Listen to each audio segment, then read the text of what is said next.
तो फिर से बहुत बहुत स्वागत है आप सभी का हमारे YouTube चैनल में।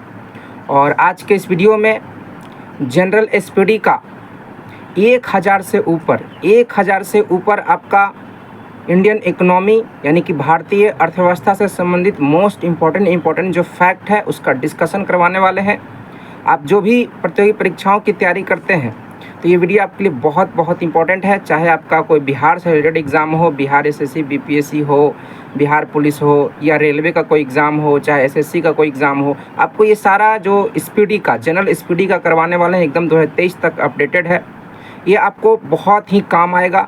1000 से ऊपर आपका इसमें डिस्कशन करवाने वाले हैं स्क्रीन पर, है ना, स्क्रीन पर। तो चलिए बिना देर किए हुए शुरू करते हैं। तो जैसा कि आप सभी को बताएं, भारतीय अर्थव्यवस्था यानी कि इंडियन इकोनॉमी के अंतर्गत कुल 1000 से ऊपर आपका मोस्ट इम्पॉर्टेंट फैक्ट्स जो डाटा है इंडियन इकोनॉमी से जुड़ा हुआ, वो सभी आपको इस वीडियो में बहुत ही सिंपल तरीके से एक्सप्लेन करने वाले हैं। और आप बातों को ध्यान से सुनते रहेंगे क्योंकि ये सभी डाटा जो है आपको कहीं ना कहीं बार बार रिविज़न करने वाला है। तो चलिए हम लोग शुरू करते हैं।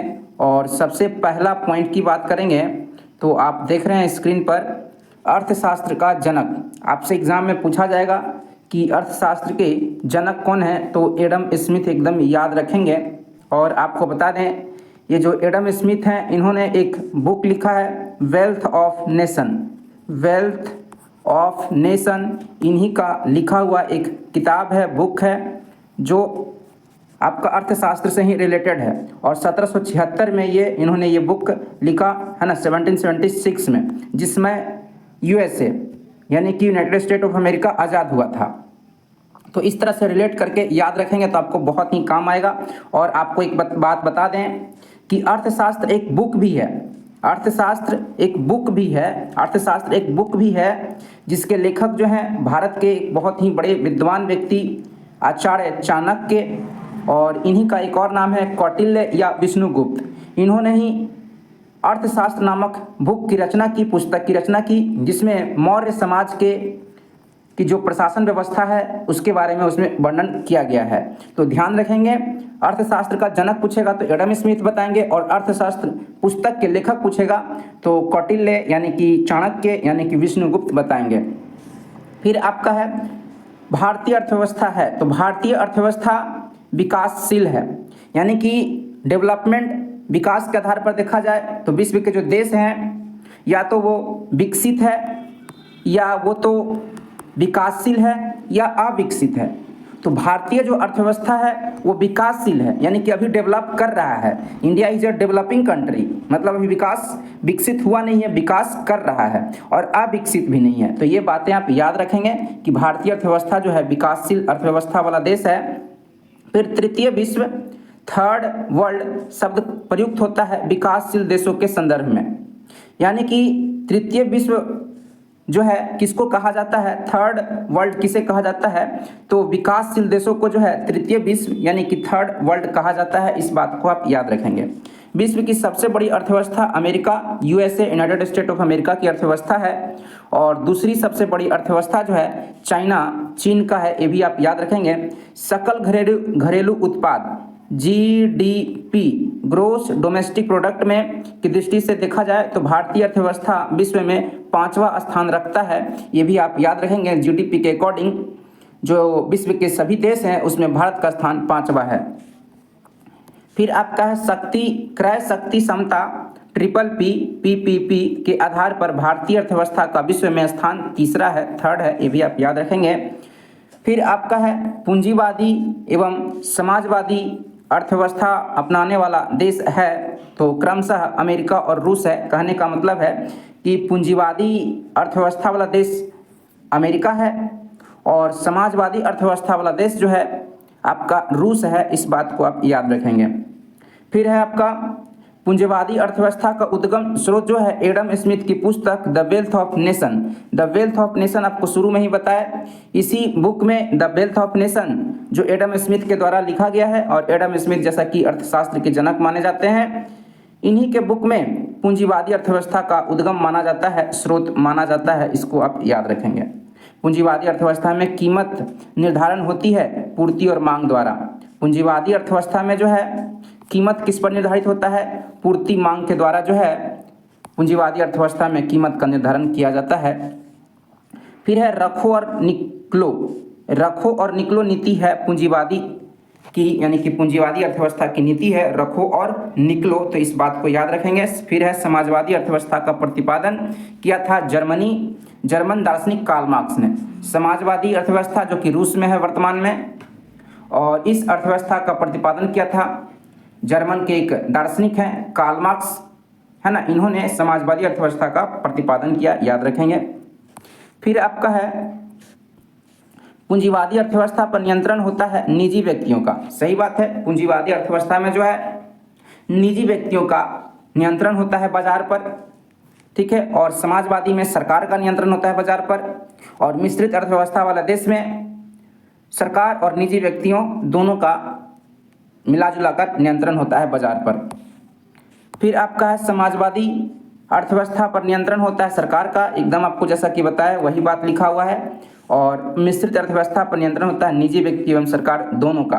भारत में अर्थव्यवस्था कैसा है? तो मिश्रित अर्थव्यवस्था है, यानी कि यहाँ की अर्थव्यवस्था में सरकार और निजी संस्था निजी व्यक्तियों का दोनों का क्या है बाजार पर नियंत्रण होता है, इसलिए भारतीय अर्थव्यवस्था जो है मिश्रित अर्थव्यवस्था वाला देश है। मिश्रित अर्थव्यवस्था का अर्थ है निजी तथा सार्वजनिक क्षेत्रों का सह अस्तित्व, यानी कि जो भारत की अर्थव्यवस्था है इसमें बाजार पर नियंत्रण सरकार का भी होता है, यानी कि सार्वजनिक क्षेत्रों का भी होता है, और निजी यानी कि प्राइवेट कंपनियों या प्राइवेट कोई निजी व्यक्ति के द्वारा भी होता है। मिश्रित अर्थव्यवस्था का सुझाव दिया था अर्थशास्त्री जॉन मेनार्ड किन्स ने। किसने? किन्स, याद रखेंगे। किन्स ने जो है अर्थशास्त्री हैं, इन्होंने मिश्रित अर्थव्यवस्था का सुझाव दिया था, तो ये बात याद रखेंगे। फिर आपका मिश्रित अर्थव्यवस्था को अपनाने वाला विश्व का पहला देश फ्रांस है। बोलेगा कि मिश्रित अर्थव्यवस्था जैसा कि हमारा देश भारत है, इस व्यवस्था को यानी कि मिश्रित अर्थव्यवस्था को अपनाने वाला विश्व का पहला देश कौन था? फ्रांस। फिर है मिश्रित अर्थव्यवस्था प्रारंभ हुआ था 1948 में। कब प्रारंभ हुआ था? 1948 में प्रारंभ हुआ था। बंद अर्थव्यवस्था का अर्थ है, तो बंद अर्थव्यवस्था का अर्थ होता है आयात निर्यात दोनों जब बंद हो जाता है, यानी कि उस देश के साथ कोई भी देश अपने देश में क्या करता है, आयात और निर्यात दोनों बंद कर देता है, तो हम कहते हैं कि वहाँ की अर्थव्यवस्था बंद अर्थव्यवस्था है, यानी एक्सपोर्ट और इंपोर्ट दोनों क्लोज हो जाता है, तो कहते हैं कि वो बंद अर्थव्यवस्था वाला देश है। मानव विकास सूचकांक का प्रतिपादन किया 1990 में अर्थशास्त्री महबूब उल हक ने, और इनके साथ एक और थे अमर्त्य सेन। अमर्त्य सेन भी, है ना, अमर्त्य सेन भी इनके साथ थे जब 1990 में मानव विकास सूचकांक का प्रतिपादन किया गया। तो मुख्य रूप से जो अर्थशास्त्री थे पाकिस्तान के ये हैं महबूब उल हक, और इंडिया के अमर्त्य सेन, दोनों ने जो है मानव विकास सूचकांक का प्रतिपादन किया था। फिर है आपका मानव विकास रिपोर्ट जारी करता है संयुक्त राष्ट्र विकास परिषद। मानव विकास रिपोर्ट कौन जारी करता है? तो UNDP, united nation development program, जिसको हिंदी में संयुक्त राष्ट्र विकास कार्यक्रम कहा जाता है, और पहली बार 1990 में जारी किया गया था मानव विकास रिपोर्ट। मानव विकास सूचकांक ह्यूमन डेवलपमेंट इंडेक्स का आकलन का आधार है, यानी HDI जो निकाला जाता है, मानव विकास सूचकांक जो निकाला जाता है वो 3 आधारों पर निकाला जाता है। पहला जीवन प्रत्याशा, दूसरा शिक्षा का स्तर एवं प्रति व्यक्ति आय। ये तीनों के आधार पर किसी भी देश का HDI ह्यूमन डेवलपमेंट इंडेक्स जारी किया जाता है। भारत की पहली मानव विकास रिपोर्ट HDR जारी किया गया था कहाँ, कब? अप्रैल 2002 में। अप्रैल 2002 में दिल्ली से, कहाँ से? दिल्ली से जो है भारत में पहली बार मानव विकास रिपोर्ट जारी किया गया था।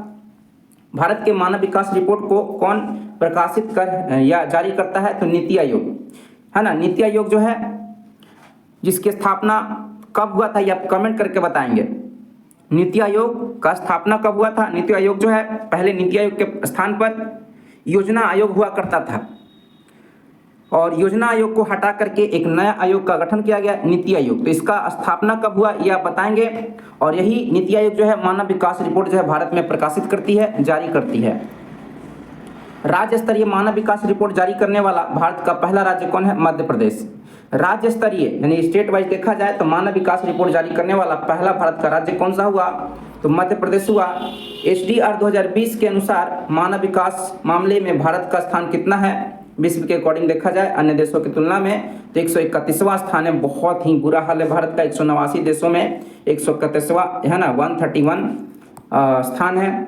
फिर मानव विकास सूचकांक 2020 के अनुसार मानव विकास मामले में प्रथम तथा अंतिम स्थान पर कौन है? तो प्रथम स्थान पर नॉर्वे है और सबसे अंतिम स्थान पर नाइजीरिया है ना।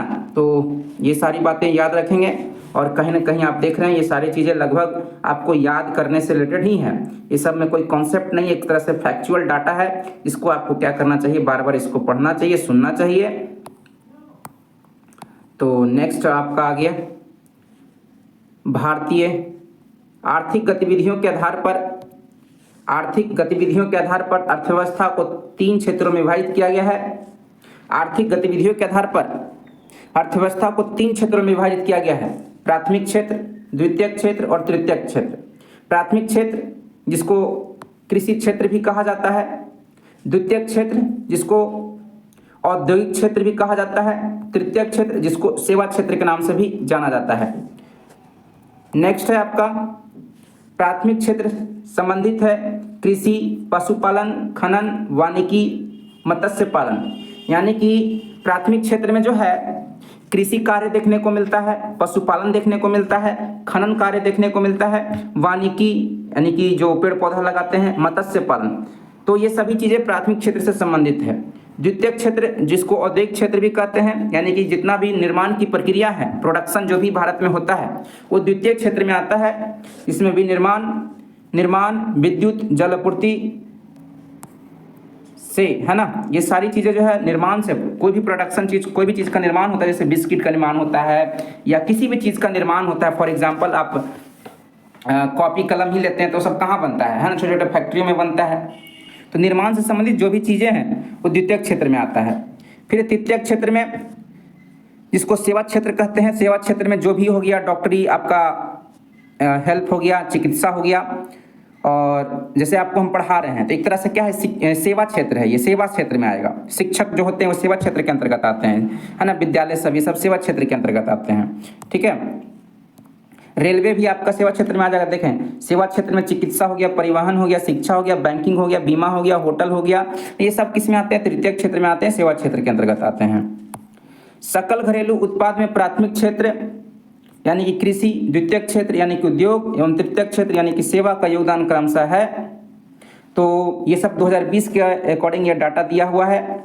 तो जीडीपी में जो है कृषि में का योगदान कितना, 16.38%, द्वितीय क्षेत्र का 29.34% और 54%। तो सबसे ज़्यादा वर्तमान समय में भी देखा जाए तो सबसे ज़्यादा भारतीय अर्थव्यवस्था में तृतीय क्षेत्र यानी कि आपका सेवा क्षेत्र का योगदान सबसे ज़्यादा होता है ना, भारतीय अर्थव्यवस्था के है ना विकास में। फिर आपका सर्वप्रथम राष्ट्रीय आय की गणना की गई थी। तो सर्वप्रथम भारत में राष्ट्रीय आय, नेशनल इनकम कब उसको मेजर किया गया था, गणना किया गया था, तो 1867-68 में दादा भाई नौरोजी के द्वारा प्रति व्यक्ति आय 20 रुपया बताया गया था। ये याद रखेंगे कि सबसे पहले भारत में दादा भाई नौरोजी के द्वारा राष्ट्रीय आय का गणना किया गया था और कब किया गया था, 1867-68 है ना, 1867-68 के आसपास में जो है दादा भाई नौरोजी ने राष्ट्रीय आय का गणना किया था और उन्होंने बताया था क्या कि प्रति व्यक्ति आय जो है इस देश का 20 रुपया है। दादा भाई नौरोजी का पुस्तक का नाम क्या है, और इसी बुक में इन्होंने 20 रुपया प्रति व्यक्ति आय देश का बताया था। Poverty and un-British rule in India, poverty and un-British rule in India, ये दादा भाई नौरोजी जी के द्वारा लिखा हुआ बुक है, ये बहुत इंपॉर्टेंट है। इसी पुस्तक में इन्होंने प्रति व्यक्ति आय जो है उस समय 1867-68 के आसपास 20 रुपया बताया। धन निष्कासन सिद्धांत का प्रतिपादन जो है दादा भाई नौरोजी ने ही किया था और धन निष्कासन सिद्धांत का वर्णन भी poverty and un-British rule India में ही किया गया है। इस बात को भी आप ध्यान में रखेंगे।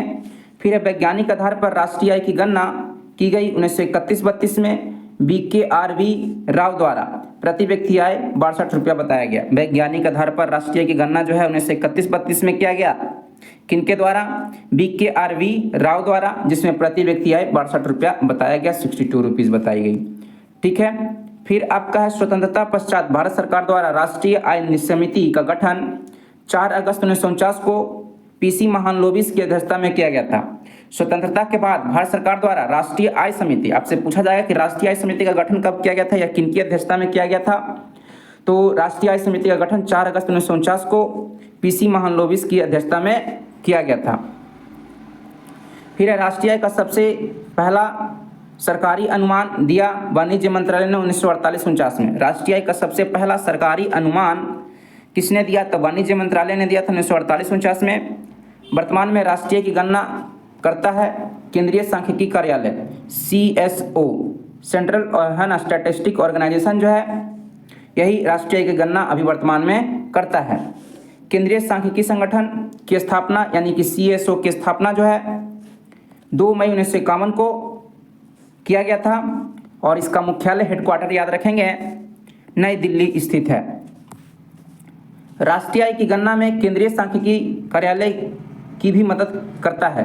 राष्ट्रीय है ना, राष्ट्रीय की गणना में केंद्रीय सांख्यिकी कार्यालय की मदद करता है, यानी कि कौन मदद करता है, जब राष्ट्रीय आय की गणना किया जाता है तो उसमें CSO का मदद कौन करता है, तो NSSO, राष्ट्रीय नमूना सर्वेक्षण संगठन, नेशनल सैंपल सर्वे ऑर्गेनाइजेशन जो है CSO का मदद करता है राष्ट्रीय आय निकालने में।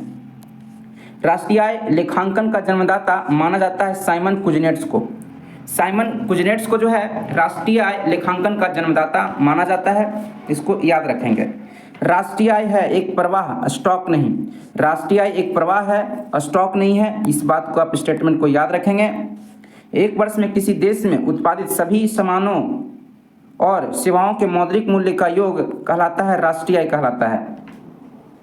एक वर्ष में यानी कि एक वर्ष कहने का मतलब वित्तीय वर्ष, एक वित्तीय वर्ष का मतलब होता है 1 अप्रैल से लेकर के 31 मार्च के बीच के अवधि को 31 मार्च के बीच के अवधि को वित्तीय वर्ष कहा जाता है।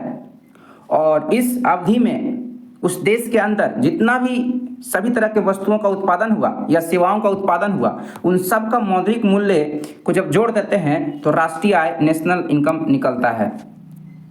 राष्ट्रीय आय का सर्वश्रेष्ठ मापक है साधन लागत पर शुद्ध राष्ट्रीय उत्पाद, यानी कि राष्ट्रीय आय का सर्वश्रेष्ठ मापक जो है NNP, नेट नेशनल प्रोडक्ट से हमें राष्ट्रीय आय का सबसे सर्वश्रेष्ठ मापक के रूप में जाना जाता है। राष्ट्रीय आय निकालने के लिए NNP में नेट नेशनल प्रोडक्ट में से घटाया जाता है, तो अप्रत्यक्ष कर को जो है NNP में से घटा देते हैं तो राष्ट्रीय आय हमें निकलता है। हिंदू वृद्धि दर संबंधित है राष्ट्रीय आय से संबंधित है। हिंदू वृद्धि दर जो है राष्ट्रीय आय से संबंधित है। हिंदू वृद्धि दर के अवधारणा के प्रतिपादक थे प्रोफेसर राजकृष्ण। प्रोफेसर राजकृष्ण जो थे, इन्होंने 1981 में हिंदू वृद्धि दर की अवधारणा का प्रतिपादन किया था। फिर है आपका वर्तमान में राष्ट्रीय आय गणना का आधार वर्ष है। वर्तमान में राष्ट्रीय आय गणना का आधार वर्ष क्या है, तो 2011-12 जो है, इसी के आधार पर वर्तमान में राष्ट्रीय आय की गणना की जाती है। फिर भारत की राष्ट्रीय आय में सर्वाधिक योगदान किस क्षेत्र का है, तो आपको शुरू में ही बताया लगभग 54% जो है, लगभग 54% भारत के राष्ट्रीय आय में, भारत की अर्थव्यवस्था में तृतीय क्षेत्र यानी सेवा क्षेत्र का सबसे ज़्यादा योगदान अभी भी वर्तमान में है। तो इस तरह से हम लोग आगे बढ़ते जा रहे हैं, ठीक है, इसको आप ध्यान से सुनते हुए चलेंगे। और आगे हमारा आ जाता है भारत की राष्ट्रीय आय में सबसे कम योगदान किस क्षेत्र का है, तो सबसे ज़्यादा जो राष्ट्रीय आय में योगदान है वह आपको बताया सेवा क्षेत्र यानी तृतीय क्षेत्र का है। और सबसे कम योगदान जो है कृषि क्षेत्र यानी कि प्राथमिक क्षेत्र का है। अर्थव्यवस्था का वृद्धि दर मापा जाता है राष्ट्रीय आय के अनुसार। अर्थव्यवस्था का वृद्धि दर किससे मापा जाता है, तो राष्ट्रीय आय के अनुसार मापा जाता है। किसी देश की आर्थिक वृद्धि की सर्वाधिक उपयुक्त माप है सकल घरेलू उत्पाद GDP, ग्रोस डोमेस्टिक प्रोडक्ट के तहत किसी देश के आर्थिक वृद्धि की हमें जानकारी मिलती है और यह सबसे सर्वाधिक उपयुक्त है ना विधि माना जाता है किसी भी देश के राष्ट्रीय आय को जानने के लिए। किसी देश की घरेलू सीमा में एक वित्तीय वर्ष में अंतिम वस्तुओं एवं सेवाओं से अर्जित कुल आय कहलाता है सकल घरेलू उत्पाद कहलाता है, GDP कहलाता है। यानी कि वही बात हम बोले शुरू में ही आपको बताया कि घरेलू सीमा के अंतर्गत जैसे कि भारत है, तो भारत का जो सीमा है, राजनीतिक सीमा है, इसके अंदर में जो भी चीज़, चाहे विदेश की कंपनी हो चाहे देश की कोई कंपनी हो, जो भी इसके अंदर में उत्पादन हुआ वस्तु या सेवा का, और उसका जो कुल मौद्रिक मूल्य हुआ वही आपका जीडीपी कहलाता है, ग्रोस डोमेस्टिक प्रोडक्ट कहलाता है। फिर आपका है सकल राष्ट्रीय उत्पाद में पूंजीगत वस्तु एवं मूल्य ह्रास को घटा देने पर प्राप्त प्रतिफल कहलाता है निवल राष्ट्रीय उत्पाद यानी कि एनएनपी, नेट नेशनल प्रोडक्ट। क्या बोल रहा है, सकल राष्ट्रीय उत्पाद में से पूंजीगत वस्तुओं के मूल्य ह्रास को घटा देने पर प्राप्त प्रतिफल कहलाता है एनएनपी, नेट नेशनल प्रोडक्ट कहलाता है। भारत के सकल घरेलू उत्पाद में सर्वाधिक योगदान देने वाला राज्य कौन सा है, महाराष्ट्र है, यानी कि जीडीपी में सबसे ज़्यादा योगदान जो है महाराष्ट्र का है। राष्ट्रीय लेखा सांख्यिकी कहलाता है श्वेत पत्र, राष्ट्रीय लेखा सांख्यिकी क्या कहलाता है, श्वेत पत्र कहलाता है। राष्ट्रीय के संबंध में पहला श्वेत पत्र जारी किया गया था CSO ने 1956 में, सेंट्रल स्टैटिस्टिक ऑर्गेनाइजेशन 1956 में श्वेत पत्र जो है पहली बार जारी किया था। भारतीय सांख्यिकी संस्थान है कोलकाता में, भारतीय सांख्यिकी संस्थान बोलेगा तो कोलकाता हो जाएगा, है ना।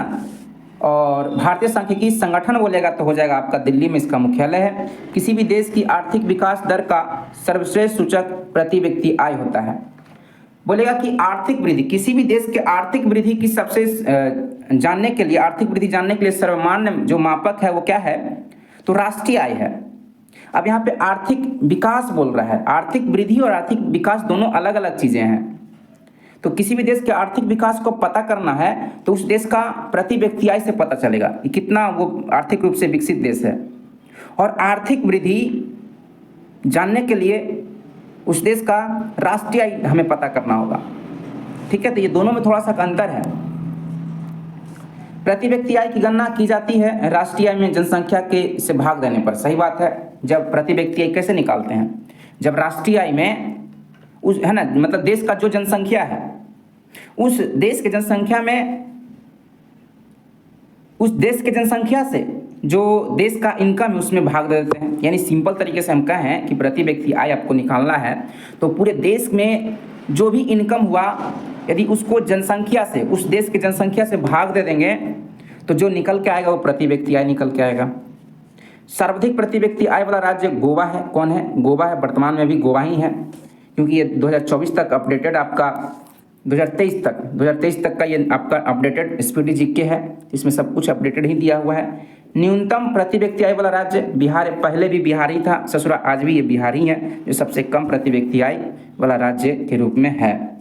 एकदम बीमारू राज्य है ना, शुरू से लेकर अब तक। वर्तमान में सर्वाधिक प्रति व्यक्ति आय वाला केंद्र शासित राज्य कौन सा है, दिल्ली है। अब केंद्र शासित प्रदेश में पूछा है कि सबसे ज़्यादा प्रति व्यक्ति आय वाला, है ना, केंद्र शासित प्रदेश कौन सा है, यूटी कौन सा है, तो वो दिल्ली है। गरीबी से आशय है, गरीबी का अर्थ पूछ रहा है क्या है, जीवन की आधारभूत आवश्यकताओं की पूर्ति से वंचित रहना।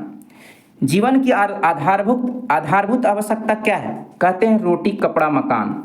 क्या कहते हैं, रोटी कपड़ा मकान, यानी कि भोजन, पेट भरने, रोटी कपड़ा मकान और शिक्षा और स्वास्थ्य, ठीक। ये सभी चीज़ें जो है ना आधारभूत आवश्यकता है। यदि कोई व्यक्ति इन आवश्यकताओं को पूरा नहीं कर पा रहा है, इन जरूरतों को नहीं ले पा रहा है, नहीं उसे मिल पा रहा है, उससे वो वंचित है, तो गरीब है ना। भारत में गरीबी का मापन का आधार है न्यूनतम कैलोरी उपभोग व्यय।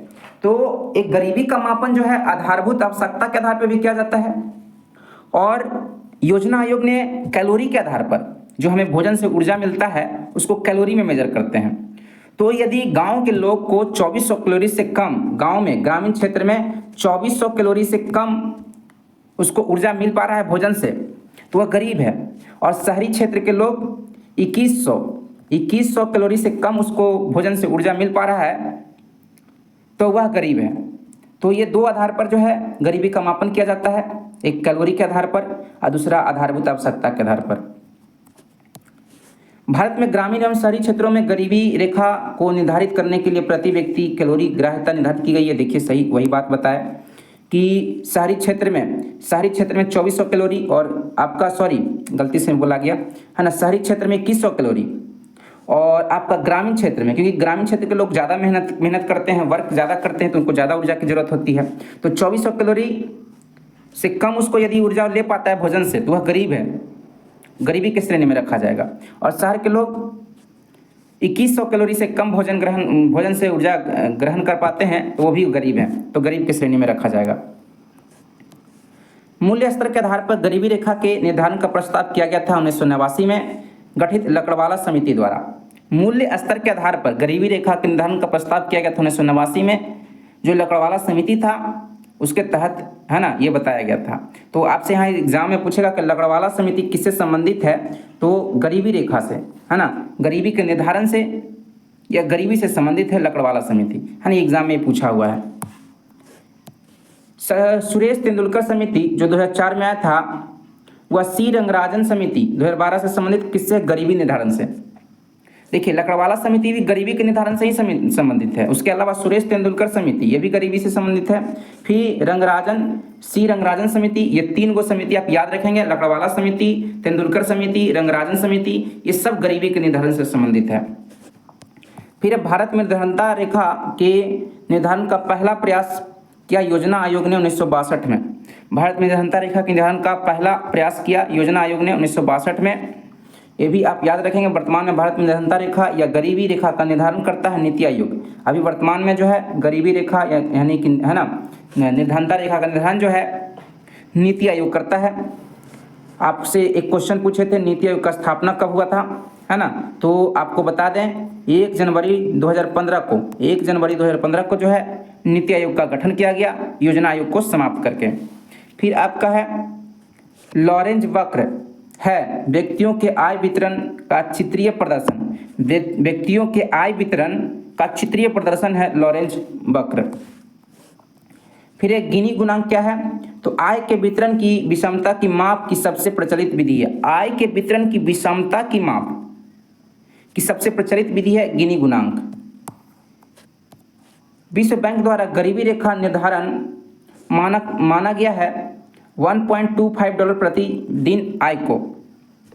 विश्व बैंक द्वारा गरीबी रेखा निर्धारण मानक माना गया है यदि $1.25 प्रतिदिन मतलब एक दिन में $1.25 इनकम होना चाहिए विश्व बैंक के अकॉर्डिंग, और इससे कम होता है तो गरीबी रेखा के में वो व्यक्ति आ जाएगा।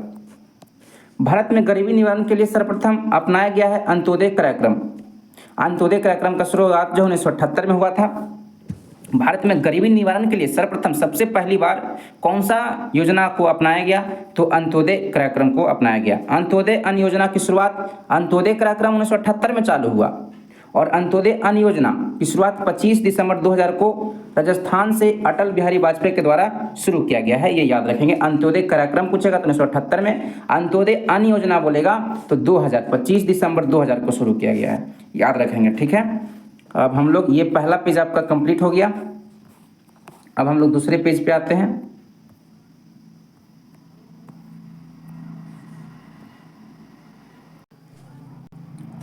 तो आपका दूसरा पेज हम लोग आ गए हैं और दूसरा पेज में आप देख रहे हैं अन्नपूर्णा योजना। ये आपका अन्नपूर्णा योजना है।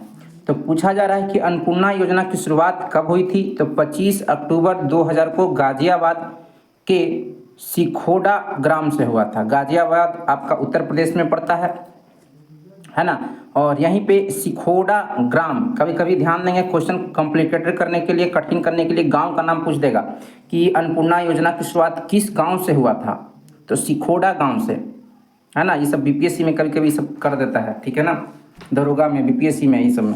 भारत में यो बेरोजगार के आंकड़ों जारी करता है, तो भारत में बेरोजगारी से संबंधित जो आंकड़े हैं वो कौन जारी करता है, तो राष्ट्रीय नमूना सर्वेक्षण कार्यालय यानी कि NSSO, national sample survey organisation जो है, जो यही संस्था है CSO का मदद करता है राष्ट्रीय आय निकालने में, और ये NSSO ही भारत में बेरोजगारी के आंकड़ों को जारी करता है।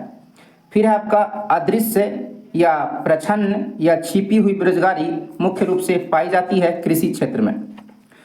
अदृश्य बोले, प्रच्छन्न बोले, छिपी हुई बेरोजगारी बोले, ये सभी के सभी कहाँ पाई जाती है, तो कृषि के क्षेत्र में पाई जाती है। फिर वह भारत में बेरोजगारी का स्वरूप है संरचनात्मक। भारत में बेरोजगारी का स्वरूप है संरचनात्मक है। संरचनात्मक बेरोजगारी होती है, दीर्घकालीन होती है। क्या होती है? दीर्घकालीन होती है। और व्यावसायिक गतिविधि में एक समान मंदी से उत्पन्न बेरोजगारी कहलाता है चक्रीय कहलाता है। क्या कहलाता है? चक्रीय कहलाता है। व्यावसायिक गतिविधियों में एक समान मंदी से उत्पन्न बेरोजगारी क्या कहलाता है? चक्रीय कहलाता है। फिर आपका चक्रीय बेरोजगारी ज़्यादा देखने को मिलती है विकसित देशों में। चक्रीय बेरोजगारी सबसे ज़्यादा कहाँ देखने को मिलता है, किस प्रकार के देशों में? तो विकसित देश जैसे अमेरिका हो गया, जापान हो गया, ये सभी विकसित देश हैं। यहाँ इस तरह के चक्रीय बेरोजगारी देखने को मिलता है। फिर आपका ग्रामीण क्षेत्रों में पाई जाने वाली बेरोजगारी है, तो ग्रामीण क्षेत्रों में मौसमी अदृश्य प्रच्छन्न बेरोजगारी जो कि कृषि क्षेत्र में देखने को मिलता है।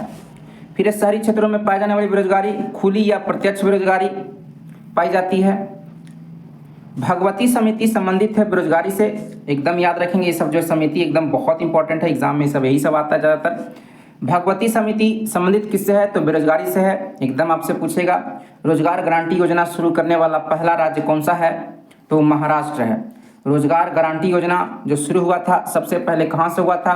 तो महाराष्ट्र से हुआ था। राष्ट्रीय ग्रामीण रोजगार गारंटी योजना, इसको नरेगा शॉर्ट फॉर्म में जाना जाता है ना। इसकी शुरुआत 2 फरवरी 2006 को कब? 2006 को आंध्र प्रदेश के अनंतपुर जिले से शुरू हुआ था। फिर है राष्ट्रीय ग्रामीण रोजगार योजना पूरे देश में लागू की गई थी 1 फरवरी 2008 से। 2 फरवरी 2006 में नरेगा का शुरुआत हुआ आंध्र प्रदेश के अनंतपुर जिले से, और फाइनली 2008 में पूरे देश में ये लागू हो गया। नरेगा का नाम परिवर्तित करके, नाम बदल करके मनरेगा कर दिया गया, अर्थात मनरेगा का फुल फॉर्म है महात्मा गांधी राष्ट्रीय ग्रामीण रोजगार गारंटी अधिनियम। ये 2 अक्टूबर 2009 को, नरेगा का स्थापना 2006 में हुआ और 2009 में जो है मनरेगा, इसी का नाम मनरेगा कर दिया गया। इस बात को आप याद रखेंगे। मनरेगा का लक्ष्य है ना, मनरेगा क्या लक्ष्य है? 100 दिनों की रोजगार, एकदम 100 दिनों का रोजगार जो है गारंटी के साथ देना मनरेगा कार्यक्रम का एकदम लक्ष्य है। सभी जिलों में 100 दिन की रोजगार गारंटी योजना लागू करने वाला प्रथम राज्य बिहार है। सभी जिलों में 100 दिन की रोजगार गारंटी योजना लागू करने वाला पहला राज्य आपसे पूछा जाएगा तो आप बिहार बताएंगे। फिर है भारत में सामुदायिक विकास कार्यक्रम। भारत में एकदम ये बीपीएससी में पूछा हुआ क्वेश्चन है, भारत में सामुदायिक विकास कार्यक्रम का शुरुआत कब हुआ था? प्रीवियस ईयर बीपीएससी का देख सकते हैं, ये सामुदायिक विकास कार्यक्रम की शुरुआत कब हुई थी ये पूछा हुआ है। तो 2 अक्टूबर 1952 को जो है भारत में सामुदायिक विकास कार्यक्रम का शुरुआत हुआ था। वित्तीय वर्ष की अवधि होती है 1 अप्रैल से 31 मार्च के बीच के समय को फाइनेंशियल ईयर वित्तीय वर्ष कहा जाता है, ये याद रखेंगे। प्रथम वित्त आयोग का गठन हुआ था 1951 में। प्रथम वित्त आयोग का गठन कब हुआ था? तो 1951 में हुआ था। वित्त आयोग का गठन होता है राष्ट्रपति द्वारा अनुच्छेद 280(1) के तहत। वित्त आयोग का वर्णन जो है, वित्त आयोग एक संवैधानिक संस्था है और इसका वर्णन भारतीय संविधान के अनुच्छेद 280 के 1 में किया गया है, याद रखेंगे। राज्य वित्त आयोग का गठन 243 झ में किया गया है। राज्य वित्त आयोग का गठन 43 झ में, यानी कि तो कहीं कहीं आपका झ ना लिख के आई लिख देगा, क्या कर देगा? तो 243 आई याद रखेंगे कि राज्य वित्त आयोग का गठन जो है किस अनुच्छेद में किया गया था? 243 के आई में, या 243 के हिंदी में झ बोलेंगे। वित्त आयोग के प्रथम अध्यक्ष केसी नियोगी थे। वित्त आयोग के प्रथम अध्यक्ष कौन थे? केसी नियोगी थे। फिर वित्त आयोग के अध्यक्ष की नियुक्ति कौन करते हैं? तो राष्ट्रपति करते हैं। हमारे देश के जो प्रेसिडेंट होते हैं वही वित्त आयोग के अध्यक्ष की नियुक्ति करते हैं। वित्त आयोग का कार्यकाल होता है 5 वर्ष का होता है। कितने वर्ष का होता है? 5 वर्ष का होता है। वित्त आयोग में सदस्यों की संख्या कितना होता है? 5 होता है, अध्यक्ष सहित। वित्त आयोग में सदस्यों की संख्या कितना होता है? कुल मिलाकर 5 होता है और इन्हीं 5 में एक अध्यक्ष भी होते हैं। 14वें वित्त आयोग के अध्यक्ष कौन है? वाई.वी. रेड्डी। 14वें वित्त आयोग, 15वें वित्त आयोग, इस तरह से करके पूछेगा, है ना, क्योंकि 15वां वित्त आयोग का अवधि अभी चल ही रहा है। तो एक आपका जो चल रहा है उसका पूछेगा, एक जो पीछे वाला है वो पूछेगा, शुरू वाला पूछेगा। तो शुरू वाला केसी नियोगी आपको बता ही दिए, पहले वित्त आयोग का गठन जो 1951 में हुआ था। फिर आपका 14वें वित्त आयोग के अध्यक्ष वाई.वी. रेड्डी हैं, वाई.वी. रेड्डी, ठीक है। और 15वें वित्त आयोग जो वर्तमान में, इसकी अवधि जो है 2020 से 2025 है और इसके जो अध्यक्ष हैं एन.के. सिंह है। कौन है? एन.के. सिंह है, याद रखेंगे। फिर वित्त आयोग का मुख्य कार्य क्या है? केंद्र तथा राज्य के बीच राजस्व का बंटवारा करना, है ना। एक तरह से कहें केंद्र और राज्य के बीच में पैसा बांटा बांटी करने का काम जो है वित्त आयोग करता है। फिर है 7वें वेतन आयोग का गठन। 7वें वेतन आयोग का गठन जो है फरवरी 2014 में हुआ था। 7वें वेतन आयोग के अध्यक्ष कौन थे? अशोक कुमार माथुर थे। योजना आयोग द्वारा इंडिया विजन 2020 का दस्तावेज प्रस्तुत किया गया था 23 जनवरी 2003 को श्यामा प्रसाद गुप्ता की अध्यक्षता में। फिर है भारत में योजना का स्वरूप कैसा है? मिश्रित है। भारत में योजना का स्वरूप कैसा है? तो मिश्रित है। तो आप ये सब देख रहे होंगे, ये सब चीज़ें जो है डाटा जो भी आपको बार बार रिवीजन करने की ज़रूरत है ना, इसको आप क्या करेंगे, बार बार सुनेंगे, या हो सके आपके पास स्पीडी हो तो स्पीडी भी पढ़ें। पढ़ने में मन नहीं लगता है तो हेडफोन लगा के आप सुन सकते हैं, है ना। सुनते सुनते आपको बहुत सारी चीज़ें याद होगा, है ना। 10 में एक तो डाटा याद होगा ना, कम से कम, है ना, प्रयास करेंगे तो याद होगा। भारत में सर्वप्रथम आर्थिक नियोजन से संबंधित विचार दिया था एम विश्वेश्वरैया ने 1934 में दिया था। भारत में सर्वप्रथम आर्थिक नियोजन से संबंधित विचार किसने दिया था? तो एम विश्वेश्वरैया ने, मुचुकुंडम विश्वेश्वरैया इनका नाम है, 1934 में दिया था। भारत के लिए नियोजित अर्थव्यवस्था प्लान्ड इकोनॉमी फॉर इंडिया पुस्तक को लिखा था किसने? एम विश्वेश्वरैया ने जी लिखा था। मुचुकुंडम विश्वेश्वरैया ने जो है 1934 में ही भारत के लिए नियोजित अर्थव्यवस्था यानी कि planned economy for India book को लिखा था एम विश्वेश्वरैया ने 1934 में। भारत के आधुनिक नियोजन का प्रणेता कहा जाता है एम विश्वेश्वरैया को। भारत के आधुनिक नियोजन का प्रणेता जो है किनको माना जाता है? तो एम विश्वेश्वरैया को माना जाता है। गांधी योजना को तैयार किया था श्रीमन्नारायण ने 1944 में जो है श्रीमन्नारायण ने गांधी योजना को तैयार किया था। फिर आपका बॉम्बे प्लान 15 वर्षीय योजना थी बॉम्बे प्लान। इसको लागू किया गया था 1944 में 8 उद्योगपतियों के द्वारा। जन योजना पीपुल्स प्लान निर्मित की गई थी श्री MN रॉय के द्वारा अप्रैल 1945 में। सर्वोदय योजना को प्रस्तुत किया गया था जयप्रकाश नारायण के द्वारा जनवरी 1950 में। राष्ट्रीय योजना समिति का स्थापना 1938 में हुआ था। राष्ट्रीय योजना समिति का स्थापना 1938 में हुआ था। राष्ट्रीय योजना समिति के अध्यक्ष कौन थे? पंडित जवाहरलाल नेहरू जो थे राष्ट्रीय योजना समिति के अध्यक्ष थे। फिर आपका है राष्ट्रीय योजना समिति की रिपोर्ट प्रकाशित हुई थी 1949 में। योजना आयोग का गठन 15 मार्च 1950 को हुआ था और इसके स्थान पर अभी वर्तमान में नीति आयोग का गठन 1 जनवरी 2015 को किया गया है। योजना आयोग संस्था थी, गैर संवैधानिक संस्था थी, यानी कि योजना आयोग का वर्णन जो है संविधान में कहीं भी नहीं किया गया है और जिसका भी संविधान में, जिस संस्था का भी संविधान में वर्णन नहीं रहता है वो गैर संवैधानिक संस्था कहलाता है। तो योजना आयोग जो है संविधान में इसका वर्णन नहीं है, इसलिए योजना आयोग कैसी संस्था है? तो गैर संवैधानिक संस्था है। फिर है योजना आयोग का अध्यक्ष होता है प्रधानमंत्री। योजना आयोग के अध्यक्ष जो होते हैं, है ना, देश के जो प्रधानमंत्री होते हैं वही योजना आयोग के अध्यक्ष होते हैं। योजना आयोग के प्रथम अध्यक्ष एवं उपाध्यक्ष कौन थे? तो प्रथम अध्यक्ष की बात किया जाए तो एकदम पहले जो प्रधानमंत्री होंगे वही होंगे स्वाभाविक रूप से पंडित जवाहरलाल नेहरू। और यहाँ याद रखने वाला बात है गुलजारी लाल नंदा। तो योजना आयोग के प्रथम उपाध्यक्ष पूछा जाएगा तो गुलजारी लाल नंदा को एकदम भूलेंगे नहीं। फिर है आपका योजना आयोग के अंतिम अध्यक्ष एवं उपाध्यक्ष। योजना आयोग जो है 2014 को समाप्त कर दिया गया।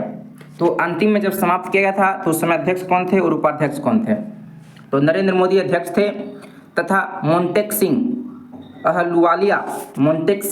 अहलुवालिया ये अंतिम उपाध्यक्ष और उपाध्यक्ष थे मोंटेक सिंह अहलुवालिया। नरेंद्र मोदी जो है योजना आयोग को समाप्त करने की घोषणा किए तो वो अध्यक्ष हुए और उपाध्यक्ष याद रखेंगे, यही थोड़ा याद करने में दिक्कत होता है। तो मोंटेक सिंह अहलुवालिया जो थे योजना आयोग के अंतिम उपाध्यक्ष थे अहलुवालिया। योजना आयोग के स्थान पर किस नई संस्था का गठन किया गया? तो नीति आयोग। आपको बार बार बताते चल रहे हैं, नीति का फुल फॉर्म कभी कभी पूछ देता है, national institution for transforming India, Hindi में कहेंगे राष्ट्रीय भारत परिवर्तन संस्था, है ना। तो इसका स्थापना कब हुआ, ये अस्तित्व में कब आया? 1 जनवरी 2015 को नीति आयोग का गठन किया गया। नीति आयोग के भी जो अध्यक्ष होते हैं ना वो देश के ही प्रधानमंत्री होते हैं भैया, ये भी याद रखेंगे। पंचवर्षीय योजना बनाने की जिम्मेदारी किसकी होती है? तो नीति आयोग की होती है। फिर आपका नीति आयोग के प्रथम अध्यक्ष एवं उपाध्यक्ष हैं, है ना। पहली बार जब नीति आयोग बना 1 जनवरी 2015 को तो उस समय जो प्रधानमंत्री वर्तमान में थे जब बना तो नरेंद्र मोदी ही थे, तो वही स्वाभाविक रूप से नीति आयोग के अध्यक्ष भी होंगे। तो नरेंद्र मोदी अध्यक्ष हुए और अभी भी वर्तमान में नीति आयोग के अध्यक्ष जो है प्रधानमंत्री ही हैं, नरेंद्र मोदी ही हैं। और अन्वित पनगठिया ये पहले उपाध्यक्ष थे नीति आयोग के। नीति आयोग संस्था है गैर संवैधानिक एवं परामर्शदात्री संस्था है, और नीति आयोग का भी वर्णन संविधान में कहीं भी किसी भी अनुच्छेद के अंतर्गत नहीं है, इसलिए नीति आयोग भी एक गैर संवैधानिक एवं परामर्शदात्री संस्था है। बस। फिर आपका है पंचवर्षीय योजना के प्रारूप का अनुमोदन तथा अंतिम स्वीकृति प्रदान करता है राष्ट्रीय विकास परिषद। राष्ट्रीय विकास परिषद जो है ये क्या करता है, जो भी पंचवर्षीय योजना है उसको अंतिम रूप से स्वीकृति अप्रूवल देने का काम जो है वो राष्ट्रीय विकास परिषद एनडीसी नेशनल डेवलपमेंट काउंसिल करता है।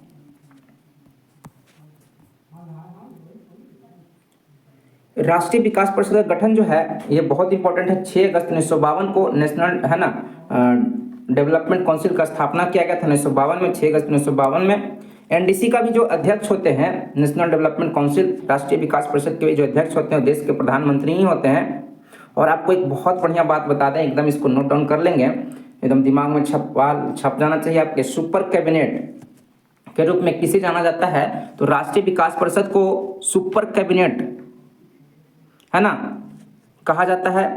नेशनल डेवलपमेंट काउंसिल को सुपर कैबिनेट की संज्ञा के संथानम याद रखेंगे। के संथानम ने जो है राष्ट्रीय विकास परिषद को सुपर कैबिनेट की संज्ञा दिया था, इसलिए राष्ट्रीय विकास परिषद को सुपर कैबिनेट के नाम से भी जाना जाता है। एनडीसी नेशनल डेवलपमेंट काउंसिल राष्ट्रीय विकास परिषद भी एक गैर संवैधानिक संस्था है, इसका भी संविधान में कहीं कोई किसी आर्टिकल में अनुच्छेद में वर्णन नहीं मिलता है। फिर राष्ट्रीय विकास परिषद का प्रधान सचिव जो होते हैं नीति आयोग के सचिव ही, जो नीति आयोग के सचिव होते हैं वही राष्ट्रीय विकास परिषद के प्रधान सचिव भी होते हैं।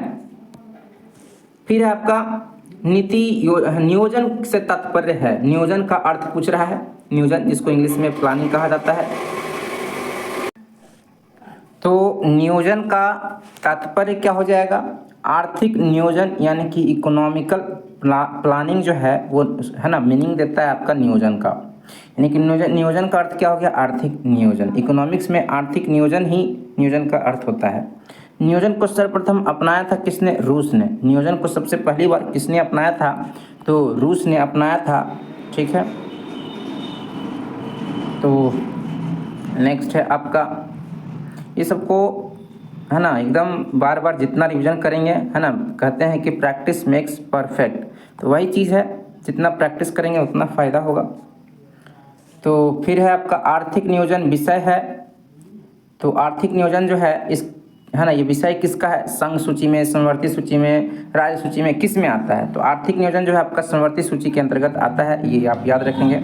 आर्थिक नियोजन संबंधित है 7वीं अनुसूची से। आर्थिक नियोजन किससे संबंधित है, तो 7वीं अनुसूची से। कुल 12 अनुसूचियाँ हैं हमारे संविधान में, उसमें 7वीं अनुसूची में जो है आर्थिक नियोजन का वर्णन किया गया है। नियोजित आर्थिक विकास का शुभारंभ 1991 में हुआ था। नियोजित आर्थिक विकास का शुभारंभ 1951 में हुआ था। भारत में पंचवर्षीय योजना के क्रियान्वयन का दायित्व होता है केंद्र और राज्य सरकार पर। केंद्र और राज्य सरकार के ऊपर जो है भारत में पंचवर्षीय योजनाओं के क्रियान्वयन का दायित्व होता है। भारत में पंचवर्षीय योजना प्रेरित है रूस से। पंचवर्षीय योजना जो भारत में लेने की जो परंपरा की शुरुआत हुई, कहाँ से हुई, रूस से शुरू हुई। प्रथम पंचवर्षीय योजना 1951 से 56 में है ना लागू किया गया था, जो हेराल्ड डोमर मॉडल पर आधारित है। एकदम मॉडल का नाम पूछा कि प्रथम पंचवर्षीय योजना जो है किस मॉडल पर आधारित है, तो हेराल्ड डोमर मॉडल पर आधारित है। पहला पंचवर्षीय योजना 1951 से 56, कभी कभी अवधि भी पूछ सकता है आपसे। फिर प्रथम पंचवर्षीय योजना का मुख्य उद्देश्य था कृषि का विकास। प्रथम पंचवर्षीय योजना का क्या मुख्य उद्देश्य था, तो कृषि का विकास करना ही प्रथम पंचवर्षीय योजना का मुख्य उद्देश्य था। द्वितीय पंचवर्षीय योजना जो है 56 से 61 में हुआ था, मतलब लागू हुआ था, जो पीसी महालनोबिस के मॉडल पर आधारित था। द्वितीय पंचवर्षीय योजना जो है 56 से 61 पीसी महालनोबिस के मॉडल पर आधारित था, इसको याद रखेंगे। द्वितीय पंचवर्षीय योजना में प्राथमिकता दी गई थी भारी एवं आधारभूत उद्योग को। द्वितीय पंचवर्षीय योजना में किसको प्राथमिकता दिया गया था, जैसे कि पहले पंचवर्षीय योजना में जो है कृषि को प्राथमिकता दिया गया, कृषि के विकास को। वैसे द्वितीय जो पंचवर्षीय योजना लागू किया गया, उसमें भारी एवं आधारभूत उद्योगों को प्राथमिकता दिया गया। इसके तहत बहुत सारे कल कारखानों की स्थापना की गई। जैसे आप देख सकते हैं राउरकेला जो कि उड़ीसा में है, कभी कभी पूछ लेता है, ठीक है, कि राउरकेला कहाँ है, भिलाई कहाँ है। भिलाई छत्तीसगढ़, दुर्गापुर पश्चिम बंगाल इस्पात कारखानों की स्थापना की गई दूसरी पंचवर्षीय योजना के तहत, यानी कि 51 से 56 पहला हो गया, 56 से 61, यानी कि 56 से 61 के बीच में द्वितीय पंचवर्षीय योजना के तहत राउरकेला इस्पात कारखाना उड़ीसा में स्थापित किया गया, भिलाई इस्पात कारखाना छत्तीसगढ़ में स्थापित किया गया, दुर्गापुर इस्पात कारखाना पश्चिम बंगाल में स्थापित किया गया। ये चीज़ें आप याद रखेंगे दूसरी पंचवर्षीय योजना के तहत ही। फिर आता है तृतीय पंचवर्षीय योजना। तृतीय हो जाता है आपका 61 से 66, पहला हो गया 51 से 56, दूसरा हो गया 56 से 61, तीसरा पंचवर्षीय योजना जो हो गया 61 से 66 हो गया। और ये आधारित था सैंडी, चक्रवर्ती, महालनोबिस मॉडल पर। तीनों मॉडल पर, तीन मॉडल पर आधारित था तृतीय पंचवर्षीय योजना। सैंडी, चक्रवर्ती, महालनोबिस, तीनों के मॉडल पर आधारित था तृतीय पंचवर्षीय योजना, जो कि 61 से 66 अवधि भी याद रखेंगे। तृतीय जो पंचवर्षीय योजना है, इसकी प्राथमिकता दिया गया था अर्थव्यवस्था को आत्मनिर्भर बनाना। अर्थव्यवस्था को क्या बनाना, आत्मनिर्भर बनाना तृतीय पंचवर्षीय योजना का मुख्य मतलब प्राथमिकता था। अब तक की सबसे असफल, बहुत इंपॉर्टेंट है, जितना भी पंचवर्षीय योजना लागू हुआ उसमें सबसे असफल पंचवर्षीय योजना कौन सा था, तो तृतीय पंचवर्षीय योजना जो था असफल हो गया था, क्योंकि तृतीय पंचवर्षीय योजना जो आपका समय है जैसा कि आपका दिया हुआ है 61 से 66, इसमें आपका 2 युद्ध हुआ था, भारत का अन्य देशों के साथ 2 युद्ध हुआ था, इसलिए ये असफल हो गया, है ना। 1962 में भारत चाइना के साथ युद्ध हुआ था, ठीक। फिर आपका 1965 में जो है भारत पाकिस्तान के बीच, है ना, युद्ध हुआ था, तो जिसके कारण ये तीसरा पंचवर्षीय योजना जो है अपने लक्ष्य को प्राप्त नहीं कर पाया और ये असफल हो गया था। तो ये पूछा जाता है कौन सी पंचवर्षीय योजना जो है असफल रहा, तो तृतीय पंचवर्षीय योजना जो है असफल रहा।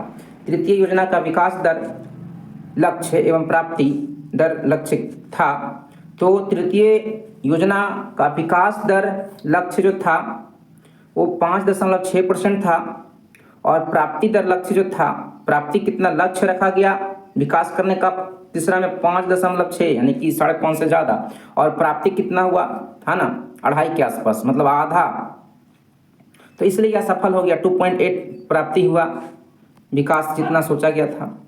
तृतीय पंचवर्षीय योजना के असफलता का कारण था, बताइए कि आपको भारत पाकिस्तान 1965 में युद्ध हुआ था, भारत चीन युद्ध हुआ था 1962 में, और साथ में भयंकर अकाल भी पड़ गया था, है ना। दोनों युद्ध के कारण, है ना, बहुत ज़्यादा तबाही हुआ था, देश के संसाधनों का बर्बादी हुआ था, अकाल भी पड़ा था, इसलिए तृतीय पंचवर्षीय योजना जो है अपने विकास के लक्ष्यों को प्राप्त नहीं कर पाया और असफल हो गया। फिर 1964 में बोकारो स्टील प्लांट की स्थापना की गई थी, जो कि तृतीय पंचवर्षीय योजना के काल में ही हुई थी, याद रखेंगे। बोकारो स्टील प्लांट ये आपका झारखंड में है, और बोकारो स्टील प्लांट का स्थापना जो है ये आपका 1964 में तृतीय पंचवर्षीय योजना के तहत ही हुआ था। 3 वार्षिक योजनाओं को संज्ञा दी जाती है योजना अवकाश। 3 वार्षिक योजनाओं को, वार्षिक योजना मतलब 1 वर्ष का योजना, तो 1966 से 69 की अवधि को जो है योजना अवकाश कहा जाता है। क्या कहा जाता है, योजना अवकाश कहा जाता है। योजना अवकाश की अवधि थी 66 से 69, चतुर्थ योजना की अवधि थी 69 से 74, है ना। 3 वर्ष का आपका क्या रहा, योजना अवकाश रहा। फिर चौथा पंचवर्षीय योजना लागू किया गया 1969 से 1974 के बीच में। चतुर्थ पंचवर्षीय योजना आधारित था DR गॉडगिल मॉडल पर। चौथा जो मॉडल आधारित था पंचवर्षीय योजना का, किस मॉडल पर आधारित था, तो DR गॉडगिल मॉडल पर चतुर्थ पंचवर्षीय योजना आधारित थी। गॉडगिल योजना कहलाता है चतुर्थ योजना। गॉडगिल योजना को चतुर्थ योजना या चतुर्थ पंचवर्षीय योजना भी कहा जाता है, या चतुर्थ पंचवर्षीय योजना को गॉडगिल योजना के नाम से भी जाना जाता है। चतुर्थ पंचवर्षीय योजना का मुख्य उद्देश्य था स्थिरता के साथ आर्थिक विकास करना। स्थिरता के साथ आर्थिक विकास करना गॉडगिल योजना चतुर्थ पंचवर्षीय योजना का मुख्य उद्देश्य था। 14 बैंकों का राष्ट्रीयकरण किया गया था चतुर्थ योजना काल में, यानी कि 1969 में जो है देश के 14 बैंकों का पहली बार राष्ट्रीयकरण किया गया था, और यह समय था चतुर्थ पंचवर्षीय योजना का समय था। भारत में सर्वप्रथम परिवार नियोजन कार्यक्रम शुरू किया गया था 1952 में। सामुदायिक कार्यक्रम योजना की शुरुआत भी 1952 में ही हुआ था, है ना। परिवार नियोजन का कार्यक्रम का शुरुआत भी 1952 में, याद रखेंगे। पांचवी योजना का काल था 1974 से 78। पांचवी योजना काल का जो काल था, पांचवी पंचवर्षीय योजना का जो समय था 1974 से 78 था। पांचवी पंचवर्षीय योजना का मॉडल किसने तैयार किया था? तो डीपी धर ने। किसने? डीपी धर ने पांचवी पंचवर्षीय योजना का मॉडल तैयार किया था। और पांचवी पंचवर्षीय योजना का जो अवधि था 74 से 78 था, ये भी आप याद रखेंगे। पांचवी पंचवर्षीय योजना का मुख्य उद्देश्य था निर्धनता उन्मूलन यानी गरीबी को समाप्त करना और आर्थिक आत्मनिर्भरता।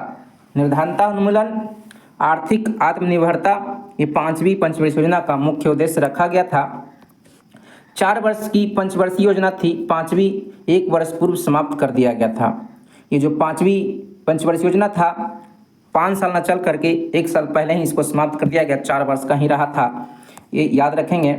इंदिरा गांधी द्वारा गरीबी हटाओ तथा निर्धनता उन्मूलन का नारा दिया था, पांचवी पंचवर्षीय योजना में ही दिया था। एग्जाम में एकदम पूछा हुआ क्वेश्चन है। गरीबी हटाओ का नारा जो है किस पंचवर्षीय योजना के तहत दिया गया था? तो पांचवी पंचवर्षीय योजना के तहत दिया गया था इंदिरा गांधी के द्वारा। इसके साथ निर्धनता उन्मूलन का भी नारा दिया गया था। फिर है आपका काम के बदले अनाज कार्यक्रम। काम के बदले अनाज कार्यक्रम, काम कीजिए अनाज ले जाइए, 1977-78 में शुरू किया गया था। पांचवी पंचवर्षीय योजना के तहत ही काम के बदले अनाज कार्यक्रम की शुरुआत की गई थी। चलिए, ये लगता है आपका तीनों इस साइड हो गया नहीं। चलिए अब आते हैं तीसरे पेज पर। तीसरा पेज, चलिए तीसरा पेज का ये आ गया, पहला लाइन आ गया आपका। आगे है 1975 में इंदिरा गांधी द्वारा 20 सूत्री कार्यक्रम का शुभारंभ हुआ था। पांचवी पंचवर्षीय योजना काल में ही 1975 में इंदिरा गांधी के द्वारा 20 सूत्री कार्यक्रम का शुभारंभ हुआ था। तो यहाँ से आपसे एग्जाम में पूछा जाएगा कि इंदिरा गांधी द्वारा 20 सूत्री कार्यक्रम का शुभारंभ किस पंचवर्षीय योजना के तहत हुआ था? तो पांचवी पंचवर्षीय योजना के तहत जो है 20 सूत्री कार्यक्रम का शुभारंभ हुआ था। फिर आपका 2 अक्टूबर 1975 को क्षेत्रीय ग्रामीण बैंक की स्थापना की गई। पांचवी पंचवर्षीय योजना काल में ही 2 अक्टूबर 1975 को क्षेत्रीय ग्रामीण बैंक की स्थापना की गई थी। फिर है आपका 1974 में राष्ट्रीय न्यूनतम आवश्यकता कार्यक्रम NMNP लागू हुआ था। पांचवी पंचवर्षीय योजना काल में ही राष्ट्रीय न्यूनतम आवश्यकता कार्यक्रम का शुरुआत 1974 में ही पांचवी पंचवर्षीय योजना में ही हुआ था। फिर है अनवरत योजना। अनवरत योजना को रोलिंग प्लान के नाम से भी जाना जाता है, का काल था 1978 से 80। 1978 से 80 जो था, इसमें अनवरत योजना रोलिंग प्लान लाया गया और ये पांचवी पंचवर्षीय योजना के बाद ये लाया गया था। अनवरत योजना देन है गुरनार मेंडल की, यानी कि अनवरत योजना के प्रवर्तक जनक गुरनार मेंडल को माना जाएगा, है ना। अनवरत योजना के प्रतिपादक हैं, उल्टा पुल्टा हो गया, ध्यान देंगे यहाँ पे, ठीक है। अनवरत योजना देन है गुरनार मेंडल की और अनवरत योजना के प्रतिपादक जो है रेगनर फ्रिस हैं। तो दोनों अलग अलग चीज़ें हैं, इसको याद रखेंगे कि अनवरत योजना यानी कि रोलिंग प्लान का प्रतिपादक जनक पूछा जाएगा तो रेगनर फ्रिस बताएंगे, और अनवरत योजना किसकी देन है तो गुरनार मेंडल को बताएंगे, ठीक है। थोड़ा लैंग्वेज में डिफरेंस है। अनवरत योजना आधारित थी गांधीवादी मॉडल पर। अनवरत योजना जो था गांधीवादी मॉडल पर आधारित था, इसको याद रखेंगे। नाबार्ड की स्थापना 12 जुलाई 1982 को किया गया था। नाबार्ड का स्थापना कब किया गया था? 12 जुलाई 1982 को किया गया था, छठी योजना काल में, यानी कि छठी पंचवर्षीय योजना 80 से 85 के बीच में जो है नाबार्ड की स्थापना की गई थी, है ना। और नाबार्ड की स्थापना जो किया गया था शिवरामन समिति के सिफारिश पर किया गया था। ये बहुत इंपॉर्टेंट है, शिवरामन समिति के अनुशंसा पर ही नाबार्ड का स्थापना 12 जुलाई 1982 को किया गया था। छठी योजना 1980 से 85 आधारित थी आगत निर्गत मॉडल पर। आगत निर्गत मॉडल पर जो है 1985 80 से 85 का छठी पंचवर्षीय योजना आधारित था। फिर है आपका छठी योजना का मुख्य उद्देश्य था रोजगार सृजन तथा गरीबी निवारण। छठी पंचवर्षीय योजना का मुख्य उद्देश्य क्या था? तो रोजगार का सृजन करना, गरीबी का निवारण करना। फिर है आपका बेरोजगारी उन्मूलन से संबंधित IRDP, NREP, ट्राइसेम, DWCRARLEGP कार्यक्रम लागू की गई थी छठी पंचवर्षीय योजना में। तो याद रखेंगे, कुछ इंग्लिश में इस तरह से करके आपसे पूछेगा, है ना, ट्राइसेम DWACRA, है ना, इस तरह से करके आपसे पूछेगा कि किस पंचवर्षीय योजना में इसका शुरुआत किया गया था। तो छठी पंचवर्षीय योजना याद रखेंगे, ठीक है ना। राष्ट्रीय ग्रामीण रोजगार योजना प्रारंभ की गई थी छठी योजना काल में। राष्ट्रीय ग्रामीण रोजगार योजना प्रारंभ कब किया गया था? तो छठी योजना काल में, अर्थात छठी पंचवर्षीय योजना में किया गया था। सातवीं योजना की अवधि क्या थी? 1985 से 90। सातवीं पंचवर्षीय योजना की शुरुआत कब हुआ था? उसका अवधि क्या था? तो 1985 से 90 के बीच में सातवीं पंचवर्षीय योजना को, है ना, लागू किया गया था। इंदिरा आवास योजना आपका 1985 से 86 में शुरू किया गया था, तथा जवाहर रोजगार योजना 1989 में प्रारंभ हुआ था सातवीं योजना काल में, है ना। 85 देख रहे हैं कि सातवीं योजना पंचवर्षीय योजना का जो अवधि है 85 से 90 है, और इंदिरा आवास योजना का शुरुआत 1985-86 में हुआ था। जवाहर रोजगार योजना का शुरुआत 1989 में हुआ था, जो कि सातवीं पंचवर्षीय योजना के तहत ही हुआ था।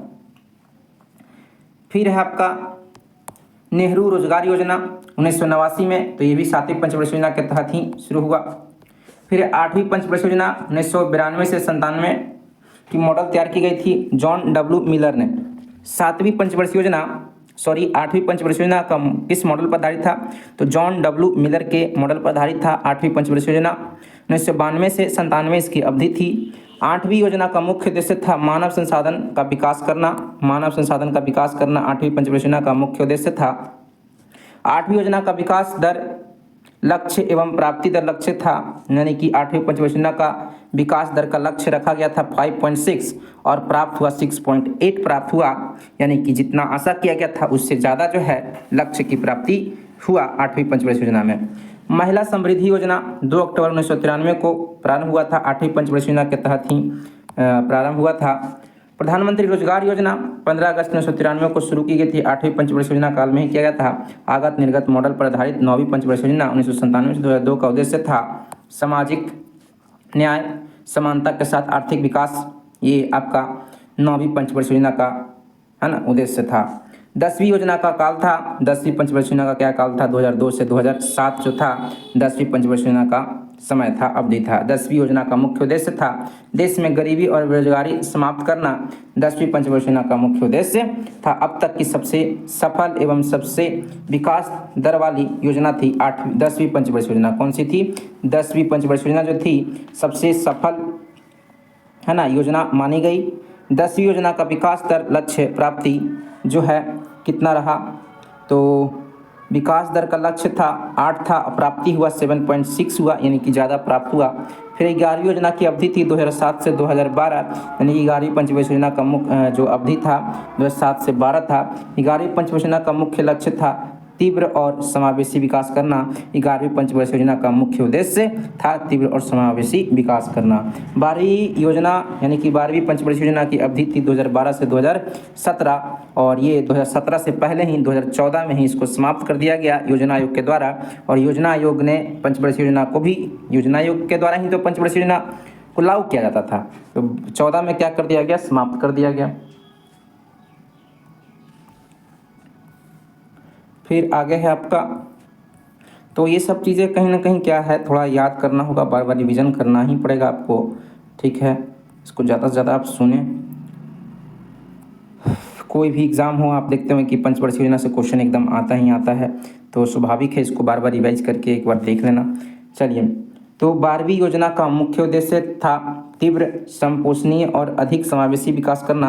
12वीं पंचवर्षीय योजना का मुख्य उद्देश्य था। 12वीं योजना में आर्थिक वृद्धि दर लक्ष्य एवं प्राप्ति लक्ष्य था। तो 12वीं योजना में जो है 8% जो है ना, आर्थिक वृद्धि दर का लक्ष्य रखा गया था और प्राप्ति हुआ था 7.6 हुआ था। योजना पत्रिका का प्रकाशन किया जाता है सूचना एवं प्रसारण मंत्रालय द्वारा। जो है योजना एक पत्रिका आता है, योजना एक क्या है? पत्रिका आता है, और इसका प्रकाशन कौन करता है? तो सूचना एवं प्रसारण मंत्रालय जो है योजना नामक पत्रिका का प्रकाशन करता है। आर्थिक सुधार नीतियों का शुभारंभ 1991 में हुआ था। आर्थिक सुधार नीतियों का जो है ना, न्यू इकोनॉमिक पॉलिसी जो लाया गया था 1991 में, ये लाया गया था। नई आर्थिक नीति 1991 के दौरान भारत के वित्त मंत्री मनमोहन सिंह थे, है ना। आर्थिक क्षेत्र में उदारीकरण के लिए एक नए युग की शुरुआत 1991 से ही हुआ था। आर्थिक क्षेत्र में उदारीकरण है ना, आपका प्राइवेटाइजेशन हो गया, लिबरलाइजेशन जिसको उदारीकरण कहते हैं, ग्लोबलाइजेशन हो गया, ये सभी जो है 1991 से ही शुरू हुआ था, जिसको एलपीजी कहते हैं। एलपीजी भारतीय अर्थव्यवस्था में एलपीजी की शुरुआत जो है, एलपीजी का मतलब क्या हो गया, लिबरलाइजेशन यानी उदारीकरण, P for privatisation, G for globalisation, ये तीनों का शुरुआत जो है न्यू इकोनॉमिक पॉलिसी 1991 के तहत जो है इसकी शुरुआत भारतीय अर्थव्यवस्था में देखने को मिला था। भारतीय अर्थव्यवस्था के उदारीकरण का अग्रदूत जो है किसे कहा जाता है, तो मनमोहन सिंह को। भारतीय अर्थव्यवस्था में लिबरलाइजेशन यानी कि उदारीकरण का अग्रदूत किसे माना जाता है, तो मनमोहन सिंह को माना जाता है, जो वित्त मंत्री उस समय वर्तमान में है ना, उस समय तत्कालीन समय में वित्त मंत्री रहा करते थे। ट्राइसेम ग्रामीण युवाओं हेतु स्वरोजगार प्रशिक्षण योजना की शुरुआत जो हुई थी 15 अगस्त 1979 को हुआ था। ग्रामीण क्षेत्रों में महिला एवं बाल विकास कार्यक्रम प्रारंभ हुआ था। कब प्रारंभ हुआ था, तो 1982 में जो है DWCRA यानी ग्रामीण क्षेत्रों में महिला एवं बाल विकास कार्यक्रम की शुरुआत जो है 1982 में किया गया था। फिर राष्ट्रीय ग्रामीण रोजगार योजना NREP की शुरुआत हुआ था 1980 में हुआ था। फिर संपूर्ण ग्रामीण रोजगार योजना SGRY का शुभारंभ हुआ था 25 सितंबर 2001 को हुआ था। जवाहर ग्राम समृद्धि योजना का आरंभ जो है 1 अप्रैल 1999 को हुआ था, इसको भी याद रखेंगे। सर्व शिक्षा अभियान तथा प्रधानमंत्री ग्रामोदय योजना की शुरुआत 2002-1 में हुआ था। सर्व शिक्षा अभियान, प्रधानमंत्री ग्रामोदय योजना की शुरुआत 2002-1 में हुआ था। एकदम सर्व शिक्षा अभियान याद रखेंगे, 2002-1 में हुआ था। जल प्रबंधन से संबंधित हरियाली योजना का शुभारंभ जो है 2003 में, 27 जनवरी 2003 को जो है हरियाली योजना का शुरुआत किया गया था 2003 में। क्या हो गया, हाँ चलिए, कभी कभी टैटुआ इधर उधर दबा जाता है भैया, गलती हो जाता है, कोई बात नहीं। कृषक बीमा आय योजना प्रारंभ हुआ था 2003-4 में जो है कृषक बीमा आय योजना की प्रारंभ की गई थी। स्व जलधारा कार्यक्रम का शुरुआत जो है दिसंबर 2000 में हुआ था। प्रधानमंत्री ग्राम सड़क योजना का प्रारंभ जो है दिसंबर 2000 में ही हुआ था। प्रधानमंत्री ग्राम सड़क योजना का शुरुआत कब हुआ था, तो 2000 में हुआ था। इंदिरा आवास योजना का प्रारंभ 1985-86 में हुआ था। प्रधानमंत्री रोजगार सृजन का कार्यक्रम प्रारंभ किए गए थे 15 अगस्त 2000 को, ये भी याद रखेंगे। फिर आपका कपाट का गठन हुआ था 1 सितंबर 1986 को। मुख्यालय नई दिल्ली में स्थित है। कपाट का मुख्यालय कहाँ, नई दिल्ली में है, और इसका स्थापना 1986 को हुआ था। उपभोक्ता की बचत का सिद्धांत दिया था अल्फ्रेड मार्शल ने। उपभोक्ता की बचत का सिद्धांत दिया था अल्फ्रेड मार्शल ने। उपभोक्ता की बचत का सिद्धांत दिया था अल्फ्रेड मार्शल ने। न्यूनतम समर्थन मूल्य संबंधित है कृषि से। न्यूनतम समर्थन मूल्य संबंधित है कृषि से। न्यूनतम समर्थन मूल्य का निर्धारण करता है कृषि लागत एवं मूल्य आयोग CACP जो है न्यूनतम समर्थन मूल्य का निर्धारण करता है। फिर खाद्यान्नों का न्यूनतम समर्थन मूल्य किस वर्ष शुरू किया गया था, 1964-65 में शुरू किया गया था, ये भी आप याद रखेंगे। फिर आपका भारत में सबसे पहले चकबंदी कानून लागू की गई थी 1920 में, बड़ौदा में किया गया था। चकबंदी कानून सबसे पहली बार लागू किया गया था। चकबंदी के 2 प्रकार हैं, ऐच्छिक एवं अनिवार्य। ऐच्छिक चकबंदी की शुरुआत जो है 1921 में पंजाब में हुआ था। अनिवार्य चकबंदी की शुरुआत 1928 में मध्य प्रदेश में हुआ था। देश में सर्वाधिक जोतों का प्रकार है सीमांत जोत है। सीमांत जोत का आकार कितना है, 1 हेक्टेयर से कम जो है सीमांत जोत का आकार है। फिर आपका है जोतों का आकार सबसे कम है कहाँ, केरल में। केरल में जो है जोतों का सबसे कम आकार है ना, तो केरल में। जोतों का आकार सर्वाधिक कहाँ है, राजस्थान में है। कृषि वर्ष माना जाता है 1 जुलाई से 30 जून तक, बहुत इंपॉर्टेंट है। वित्तीय वर्ष जो है 1 अप्रैल से 31 मार्च माना जाता है, लेकिन कृषि वर्ष जो है एग्रीकल्चरल जो ईयर होता है वो 1 जुलाई से 30 जून माना जाता है। 1 जुलाई से 30 जून माना जाता है। फिर आपका फसल बीमा योजना का शुभारंभ जो है 1985 में हुआ था। फसल बीमा योजना का शुभारंभ का हुआ था 1985 में हुआ था। फिर कृषि जोतों पर कर लगाने की संस्तुति की थी राज्य समिति ने। कृषि जोतों पर टैक्स लगाने की संस्तुति किस समिति ने किया था, तो राज्य समिति का संबंध जो है कृषि जोतों पर टैक्स लगाने से संबंधित है, याद रखेंगे। भारत की पहली कृषि जनगणना 1970 से 71 में कृषि जनगणना हुआ था। भारत में राष्ट्रीय कृषि बीमा योजना किस वर्ष प्रारंभ किया गया था, 1999-2000 के आसपास जो है भारत में राष्ट्रीय कृषि बीमा योजना की शुरुआत की गई थी। फिर कृषि को उद्योग का दर्जा देने वाला पहला राज्य कौन है? महाराष्ट्र है। कृषि को उद्योग का दर्जा देने वाला पहला राज्य कौन है? महाराष्ट्र है। महाराष्ट्र में कृषि को वित्त प्रदान करने वाली सर्वोच्च संस्था नाबार्ड है। भारत में कृषि को वित्त प्रदान करने वाला सर्वोच्च संस्था कौन है? नाबार्ड है, जिसका स्थापना 1982 है ना 12 जुलाई 1982 को हुआ था। ठीक है। रबी फसल की बुआई होती है अक्टूबर नवंबर में, एकदम अच्छे से जानते होंगे, है ना। खरीफ फसल की बुआई होती है जून जुलाई में। रबी फसल है गेहूं, जौ, चना, मटर, सरसों, ये सब रबी फसल है। और खरीफ फसल है चावल, बाजरा, मक्का, ये सब खरीफ फसल है। जायद फसल ककड़ी, तरबूज, खीरा सब्जी है, जो कि खरीफ और रबी के बीच में उत्पादित होता है। जायद फसल भारत की मुख्य खाद्य फसल चावल है। हरित क्रांति शब्द के सर्वप्रथम प्रयोगकर्ता थे William God. Doctor William God ने हरित क्रांति शब्द दिया। डॉक्टर विलियम गॉड ने, गॉड भगवान ने, ऊपर वाले ने, है ना, डॉक्टर विलियम गॉड याद रखेंगे। इन्होंने हरित क्रांति शब्द क्या किया? सर्वप्रथम प्रयोगकर्ता थे, ये पहली बार प्रयोग यही किए थे इस शब्द का।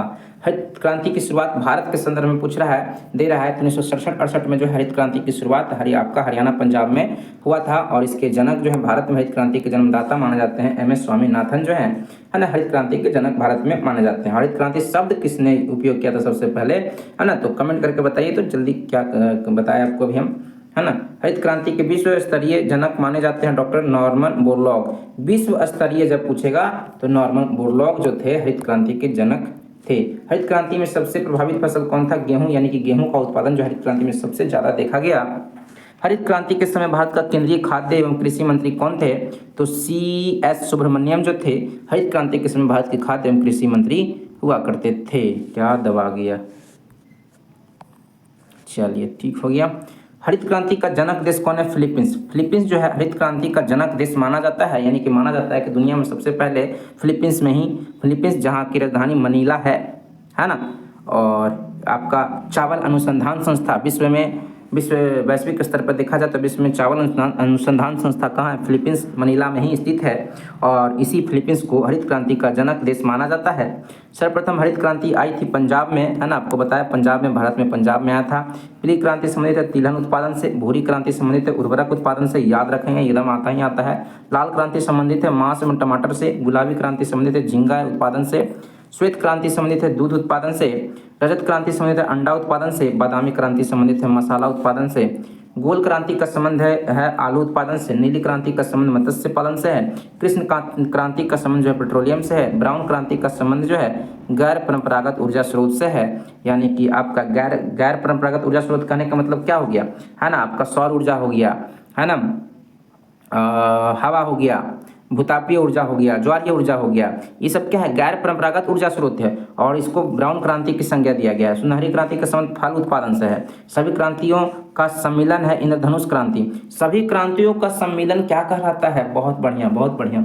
इंद्रधनुष क्रांति जो है क्या है? तो सभी क्रांति, जितना भी क्रांति आपको पढ़े ना, ये क्रांति वो क्रांति, सभी को सम्मिलित रूप से इंद्रधनुष क्रांति कहा जाता है।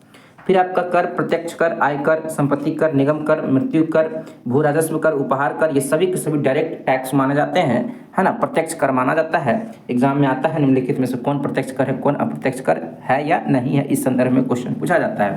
फिर अप्रत्यक्ष कर कौन कौन सा है? तो बिक्री कर जो है, तट कर, उत्पाद कर, सीमा शुल्क कर, ये सभी अप्रत्यक्ष कर हैं। और एक चीज़ आपको कमेंट करके बताना है कि GST है ना, गुड सर्विस टैक्स जो है, ये आपका किसके अंतर्गत, क्या ये GST प्रत्यक्ष कर है या अप्रत्यक्ष कर है, ये आप कमेंट करके बताएंगे। ठीक। फिर है आपका केंद्र सरकार लगाती है ना, कौन कौन सा टैक्स लगाती है? आयकर, निगम कर, संपत्ति कर, धन कर, उपहार कर, सीमा शुल्क कर, कृषि धन पर कर, ये सब केंद्र सरकार लगाती है। फिर राज्य सरकार द्वारा लगाया जाने वाला कर कौन कौन सा है? भू राजस्व कर, कृषि आय कर, बिक्री कर, मनोरंजन कर, पथ कर और आपका वाहन कर, ये सभी जो है आपका किसके द्वारा लगाया जाता है? राज्य सरकार के द्वारा लगाया जाता है। तो 4 पेज पे हम लोग आ जाएंगे। अब 3 पेज कंप्लीट हुआ। 1 मिनट का थोड़ा सा ब्रेक ले लेते हैं।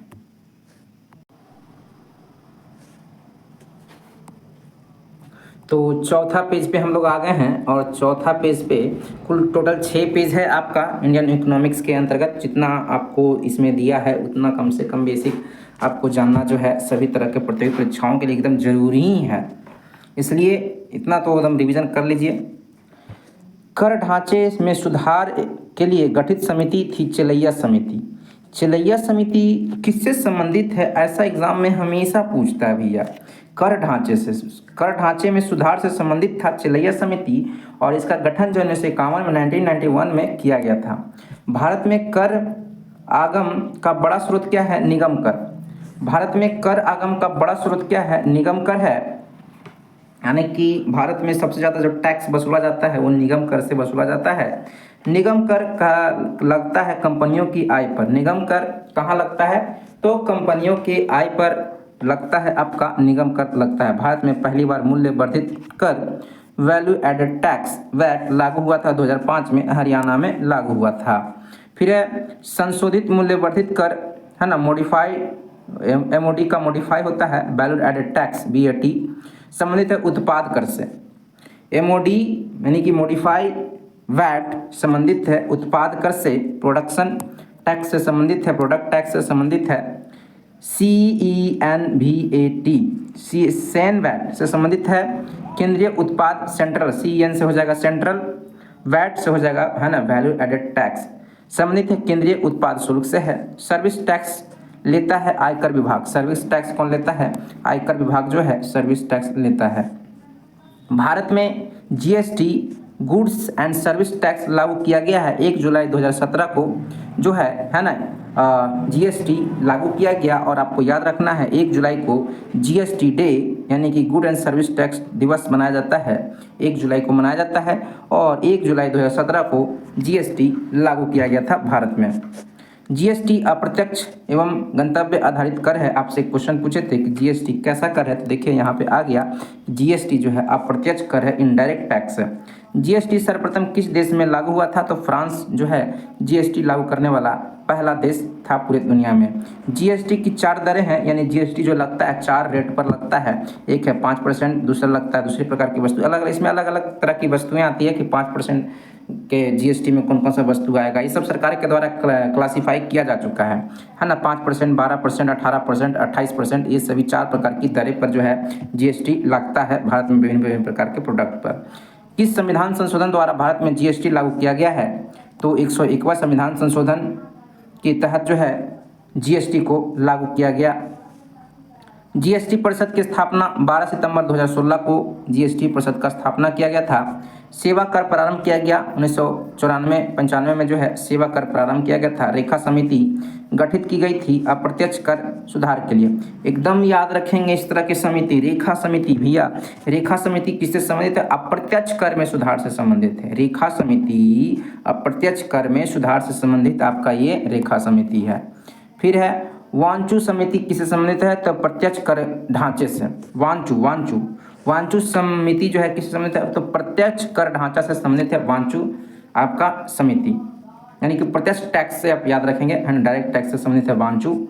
वह स्थिति जिसमें वस्तुओं के मूल्य बढ़ते हैं तथा मुद्रा का मूल्य गिरता है मुद्रास्फीति कहलाता है। मुद्रास्फीति में क्या होता है ना कि वस्तु का मूल्य, महंगाई बढ़ जाता है, कहते हैं कि महंगाई बढ़ गया, वस्तु का मूल्य बढ़ गया यानी कि महंगाई बढ़ गया, है ना। मुद्रा का दाम क्या होता है, घट जाता है, उसका वैल्यू घट जाता है। भारत में मुद्रास्फीति की माप की जाती है थोक मूल्य सूचकांक WPI द्वारा, जो है थोक मूल्य सूचकांक के द्वारा जो है मुद्रास्फीति की जांच की जाती है, माप की जाती है। फिर वर्तमान में थोक मूल्य सूचकांक का आधार वर्ष क्या है, 2011-12 जो है वर्तमान में थोक मूल्य सूचकांक का आधार वर्ष माना जाता है। मुद्रास्फीति के नियंत्रण के लिए RBI द्वारा प्रयुक्त शक्तिशाली साधन कौन सा है, तो मुद्रास्फीति के नियंत्रण के लिए, मुद्रास्फीति में क्या होता है, महंगाई बढ़ जाता है ना, रुपया का नोट का वैल्यू गिर जाता है, खत्म हो जाता है, मतलब कम जाता है। तो RBI ने इसको नियंत्रित करने के लिए क्या किया है ना, एक साधन अपना ब्याज दरें बढ़ाना। क्या है, ब्याज दरें बढ़ाना, ये नियंत्रित कर देगा मुद्रास्फीति को, ऐसा RBI के द्वारा है ना साधन लाया गया है। मुद्रास्फीति से हानि होता है ऋणदाता को जो है ना, जो ऋण लेता है, ऋणदाता का मतलब होता है ऋण देने वाला। ऋण देने वाला को जो है मुद्रास्फीति की स्थिति में हानि हो जाता है, बहुत जबरदस्त हानि हो जाता है। लोन जो देता है उसको हानि हो जाता है। मुद्रास्फीति से लाभ होता है ऋणी को, यानी कि जो ऋण लेता है, लोन लेता है, उसको मुद्रास्फीति की स्थिति में बहुत ही फायदा होता है। सर्वप्रथम मुद्रा का चलन हुआ था 1542 में। सर्वप्रथम मुद्रा का चलन हुआ था 1542 में। है ना, अकबर का समय इस लगता शासन का लगभग था। ठीक है, भारत में सर्वप्रथम कागजी मुद्रा करेंसी का प्रचलन हुआ था। 1862 में भारत में कागज के नोट जो है उसकी शुरुआत हुई थी। भारत ने दाशमिक यानी कि दशमलव मुद्रा प्रणाली को अपनाया था 1 अप्रैल 1957 को। भारत में दशमलव मुद्रा प्रणाली को अपनाया था 1 अप्रैल 1957 को। भारत में मुद्रा की मीट्रिक प्रणाली को अपनाया गया था 1 अप्रैल 1957 को। मुद्रा की मीट्रिक प्रणाली को भी अपनाया गया था 1 अप्रैल 1957 को ही। विश्व में मुद्रा की मीट्रिक प्रणाली सर्वप्रथम अपनाई गई थी 1790 में फ्रांस में अपनाया गया था। विश्व में मुद्रा की मीट्रिक प्रणाली सर्वप्रथम अपनाई गई थी 1790 में फ्रांस में अपनाया गया था। फिर मुद्रा अवस्फीति वह स्थिति है जिसमें वस्तुओं और सेवाओं का मूल्य घटता है तथा मुद्रा का मूल्य बढ़ता है। अब देखिए मुद्रा स्फीति और यह है मुद्रा अवस्फीति। ये मुद्रा स्फीति का जस्ट उल्टा है मुद्रा अवस्फीति। देखिए मुद्रा अवस्फीति में क्या होता है, जिसमें वस्तुओं का सेवाओं का मूल्य घटता है, यानी कि जो भी खरीदने जाएगा उसका मूल्य घट जाता है। अब मुद्रा का मूल्य क्या होता है, बढ़ जाता है, यानी कि महंगाई घट जाता है। मुद्रा अवस्फीति में महंगाई घट जाता है, अब मुद्रा स्फीति में महंगाई क्या होता है भैया, बढ़ जाता है। ठीक है, स्टैगफ्लेशन है मंदी के साथ मुद्रा स्फीति, है ना, मंदी के साथ मुद्रा स्फीति स्टैगफ्लेशन है। भारत में कर्मचारियों के महंगाई भत्ते का निर्धारण किस आधार पर होता है, तो उपभोक्ता कीमत सूचकांक पर होता है। उपभोक्ता कीमत सूचकांक के आधार पर जो है भारत में कर्मचारियों के महंगाई भत्ते का निर्धारण किया जाता है।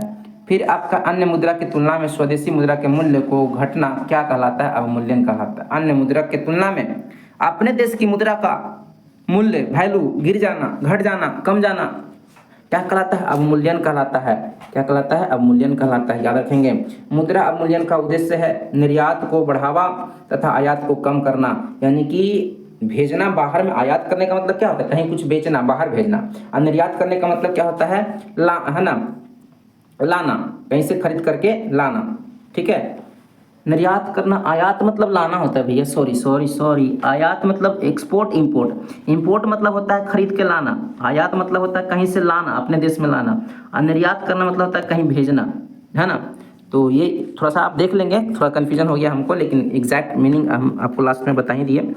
तो मुद्रा मूल्यन का उद्देश्य क्या होता है, मुद्रा मूल्यन का उद्देश्य क्या होता है, तो निर्यात को बढ़ावा देना तथा आयात को कम करना, ये मुद्रा अवमूल्यन का मुख्य उद्देश्य होता है। ठीक, भारतीय मुद्रा का अवमूल्यन हुआ था, तो भारतीय मुद्रा का अवमूल्यन जो है 3 बार हो चुका है, 1949 में, 1966 में, 1991 में भारतीय मुद्रा का अवमूल्यन हो चुका है। ठीक है, बहुत गर्मी है भैया, बहुत गर्मी है, ज़बरदस्त गर्मी, पसीना से एकदम भीग जा रहे हैं और इसमें पंखा भी ना चला पा रहे हैं। खैर कोई बात नहीं है, आप लोग दम, है ना, इसको रिवीजन करें। बिहार पुलिस का एग्जाम दम सर पे दे दिया है। वह मुद्रा जिसमें शीघ्र प्रवास पलायन की प्रवृत्ति होती है कहलाती है हॉट या गर्म मनी, हॉट मनी यानी कि गर्म मनी कहते हैं, जिसमें शीघ्र प्रवास पलायन की प्रवृत्ति होती है, उसको हॉट मनी कहा जाता है। ठीक है, रुपये को चालू खाते में पूर्ण परिवर्तनीय घोषित किया गया, 19 अगस्त 1994 को घोषित किया गया। यूरो मुद्रा का आरंभ 11 देशों ने प्रारंभ हुआ था। 1 जनवरी 1999 को जो है यूरो है ना, जो यूरोपीय संघ के देश हैं वो यूरो, जैसे हमारे देश में रुपया चलता है, तो यूरोपीय संघ में जैसे रूस हो गया, रूस में तो रूबल चलता है ना। अब का बहुत सारा देश हो गया, यूरोपीय संघ में बहुत सारा जो देश आते हैं उसमें यूरो चलता है। ठीक है, एक बार आप देख लेंगे कौन कौन से देश में चलता है। तो 11 देश में जो यूरो शुरू हुआ था 1999 में शुरू हुआ था। वर्तमान में यूरो मुद्रा अपनाने वाले राष्ट्रों की संख्या 19 हो गई है। 19वां देश लिथुआनिया है। सबसे महंगा मुद्रा जो है इंग्लैंड की पाउंड स्टर्लिंग है। इंग्लैंड का पाउंड स्टर्लिंग जो है इंग्लैंड का, वो सबसे महंगा मुद्रा माना जाता है। वह मुद्रा जिसकी आपूर्ति मांग की अपेक्षा कम हो कहलाती है हार्ड करेंसी कहलाती है। वह मुद्रा जिसकी आपूर्ति मांग की अपेक्षा अधिक हो क्या कहलाती है, सॉफ्ट करेंसी कहलाती है। ग्रेसम का नियम संबंधित है किससे, मुद्रा के प्रचलन से जो है ग्रेसम का नियम संबंधित है, मुद्रा के प्रचलन से संबंधित है आपका ग्रेसम का नियम। सरकार द्वारा पुरानी मुद्रा को समाप्त कर नई मुद्रा चलाना कहलाता है विमुद्रीकरण कहलाता है। भारत में अब तक कितनी बार विमुद्रीकरण हुआ है, तो 3 बार हुआ, 1946 में, 1978 में, 2016 में। नरेंद्र मोदी जी के द्वारा रात के 12 बजे विमुद्रीकरण का घोषणा कर दिया गया था कि आज तारीख इतना से इतना 1000 का नोट, 500 का नोट बंद। ठीक, तो बड़ा तबाही मचाए थे, है ना, जिसके नेता लोग का। भारतीय मुद्रा को पूर्ण परिवर्तनीय बनाया गया 1993-94 के बजट में। बाजार के नियम के प्रतिपादक कौन थे? जेबी से। जेबी से इस तरह से SAY हो जाएगा, से का मतलब यहाँ पे ये हो जाएगा। ठीक है। हवाला, हवाला है मुद्रा विनिमय का अवैध कारोबार।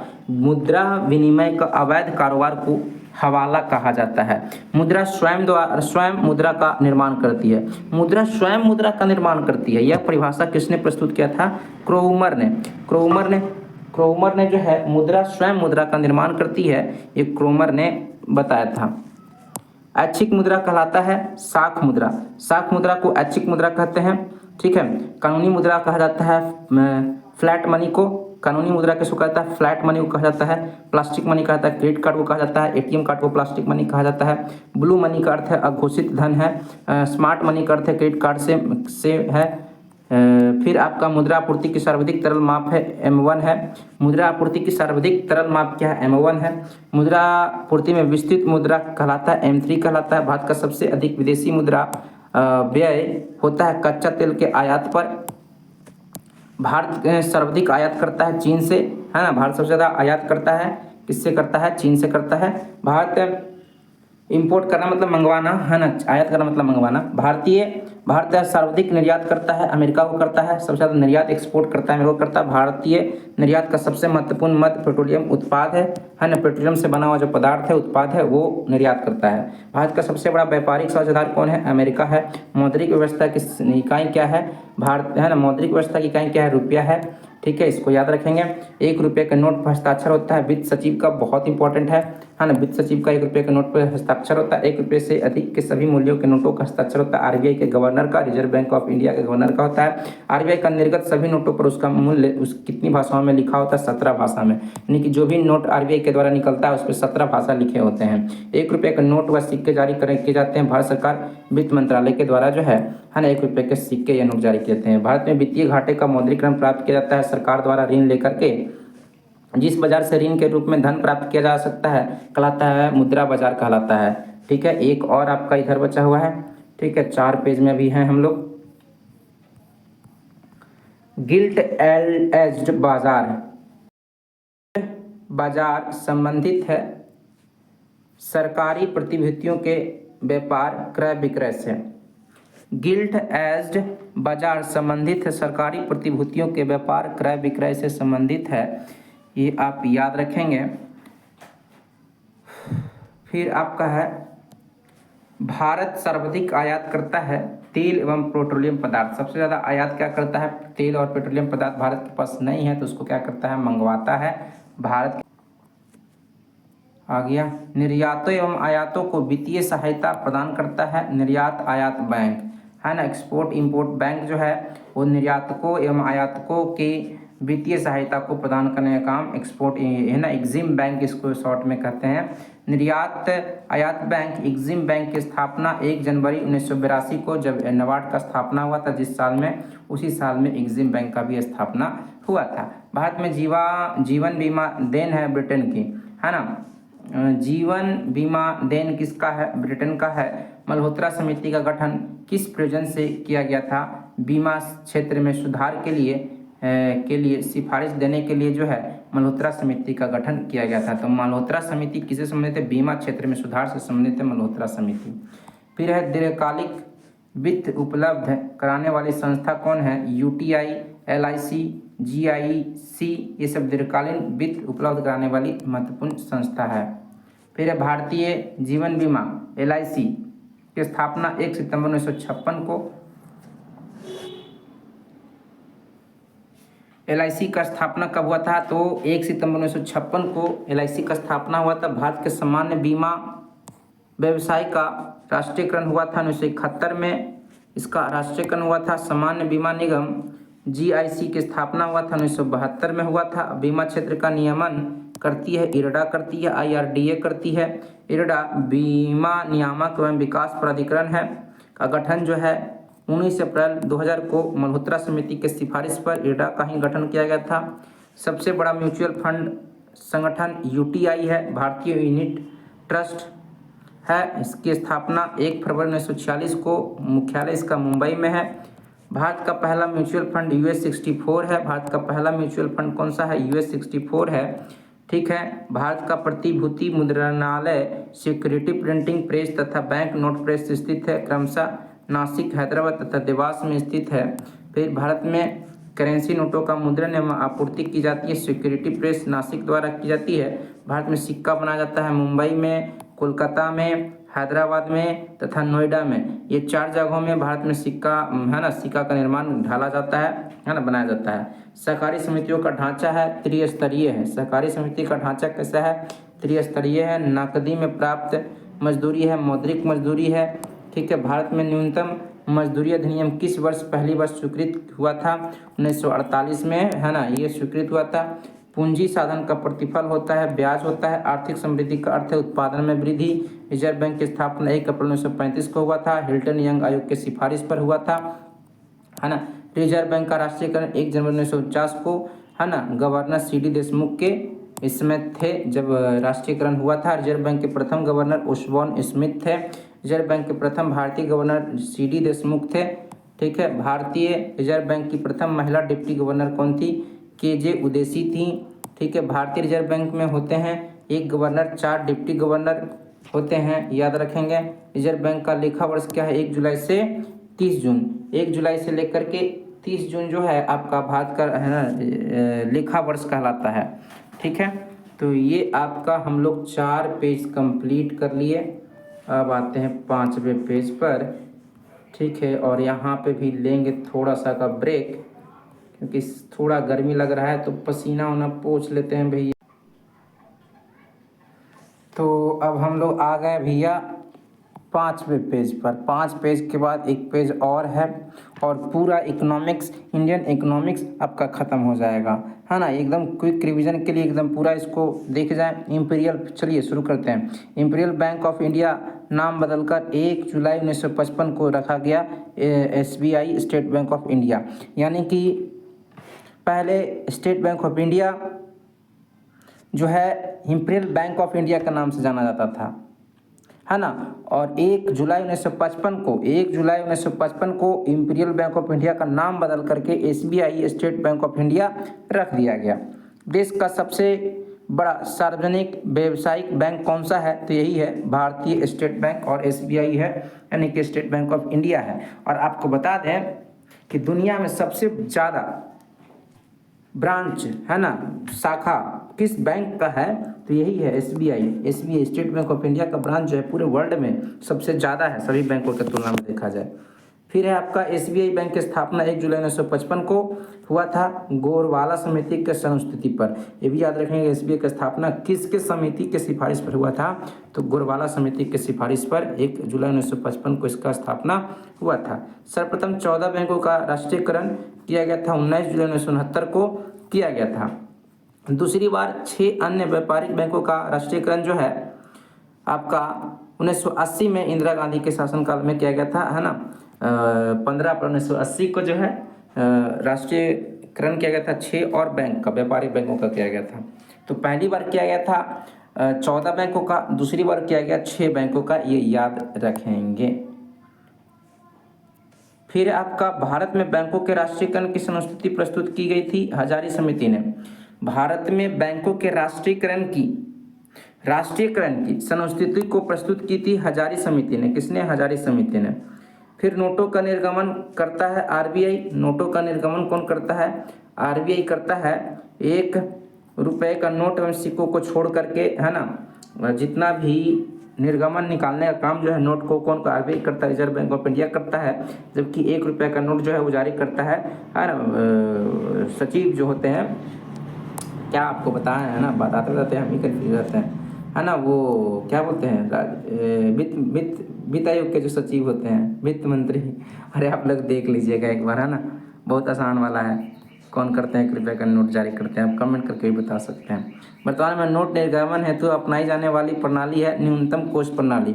न्यूनतम कोष प्रणाली जो है ये क्या करती है? वर्तमान नोट निर्गमन हेतु अपनाई जाने वाली एक प्रणाली है। नोट निर्गमन की न्यूनतम कोष प्रणाली अपनाया गया था अक्टूबर 1956 में। RBI के पास हर समय न्यूनतम कितने मूल्य का स्वर्ण कोष रहना चाहिए? 115 करोड़ रुपए का स्वर्ण कोष जो है हमेशा रहना चाहिए RBI के पास। एकदम बहुत बढ़िया बात है, 115 करोड़ रुपए का सोना होना चाहिए।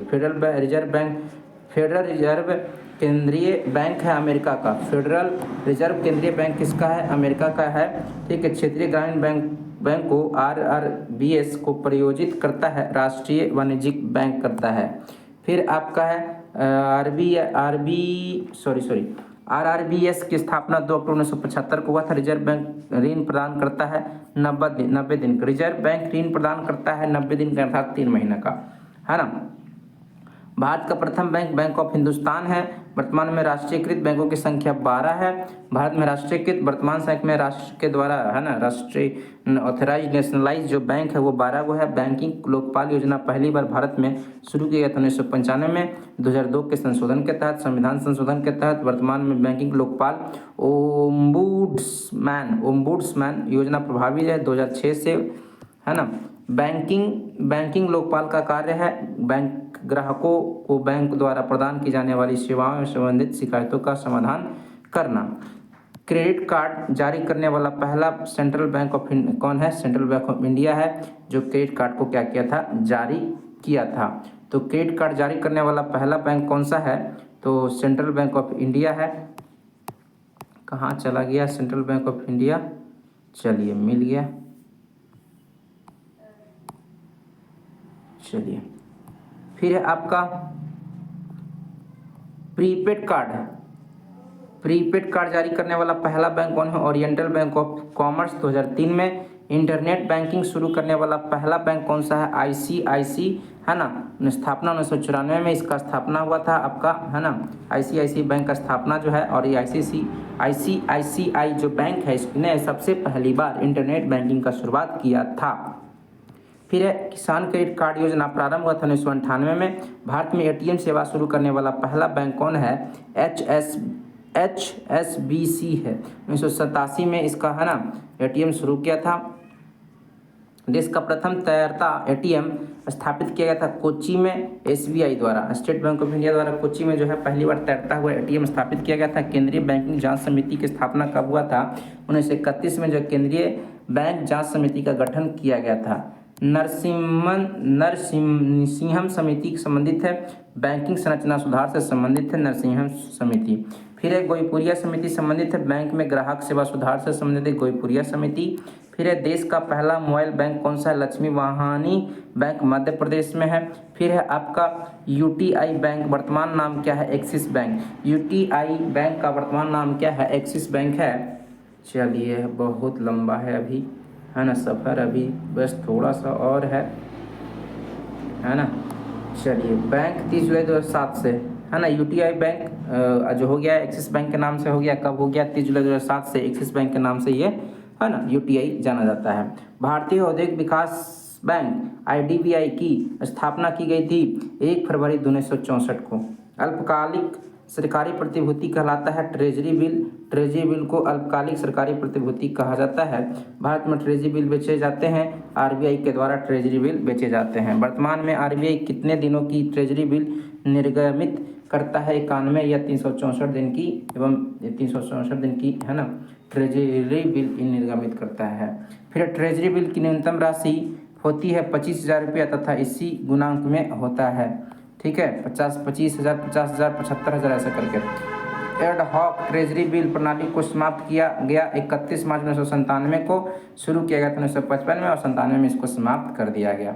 भारत में मौद्रिक नीति जारी करता है मौद्रिक नीति समिति। अध्यक्ष आरबीआई के गवर्नर होते हैं। आरबीआई मौद्रिक नीति की समीक्षा करता है, प्रति 2 माह पर करता है।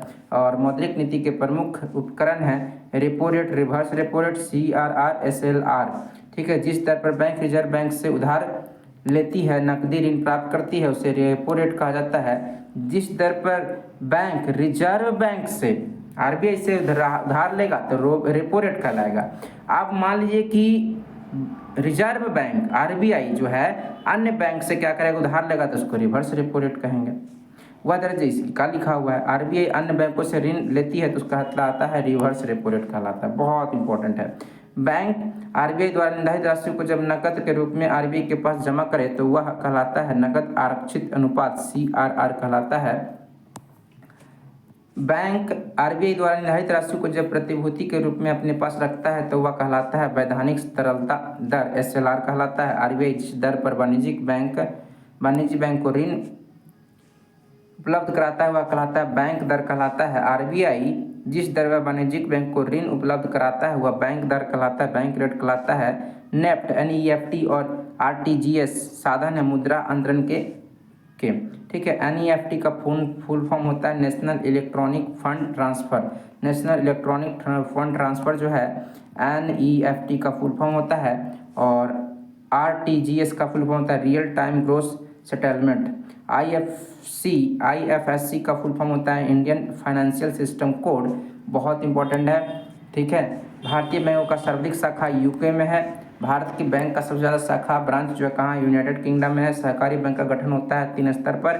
भारत में सहकारी बैंक की शुरुआत 1904 में हुआ था। मानसून का जुआ कहलाता है भारतीय बजट जो है मानसून का जुआ कहलाता है। घाटे का बजट कहलाता है जब सरकारी आय व्यय से कम हो, जब सरकारी आय जो है व्यय से क्या हो जाए, कम हो जाए, खर्चा ज़्यादा हो जाए और इनकम कम मिले, उसको घाटे का बजट कहा जाता है। आर्थिक सर्वेक्षण प्रकाशित किया जाता है वित्त मंत्रालय द्वारा। लोकसभा में शून्य आधारित बजट का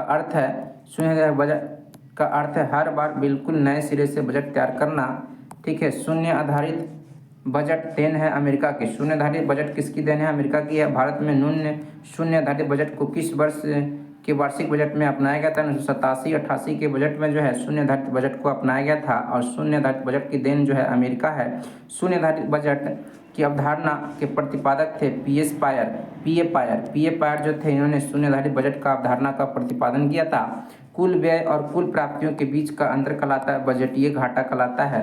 क्या कहलाता है, बजटीय घाटा कहलाता है। चलिए 2 साइड हो गया एक पेज का, एक साइड और बचा हुआ है। हम लोग बस ख़त्म करने की ओर ही जा रहे हैं, है ना। चलिए, अर्थशास्त्र में निवेश का अर्थ क्या होता है, शेयरों की खरीदारी।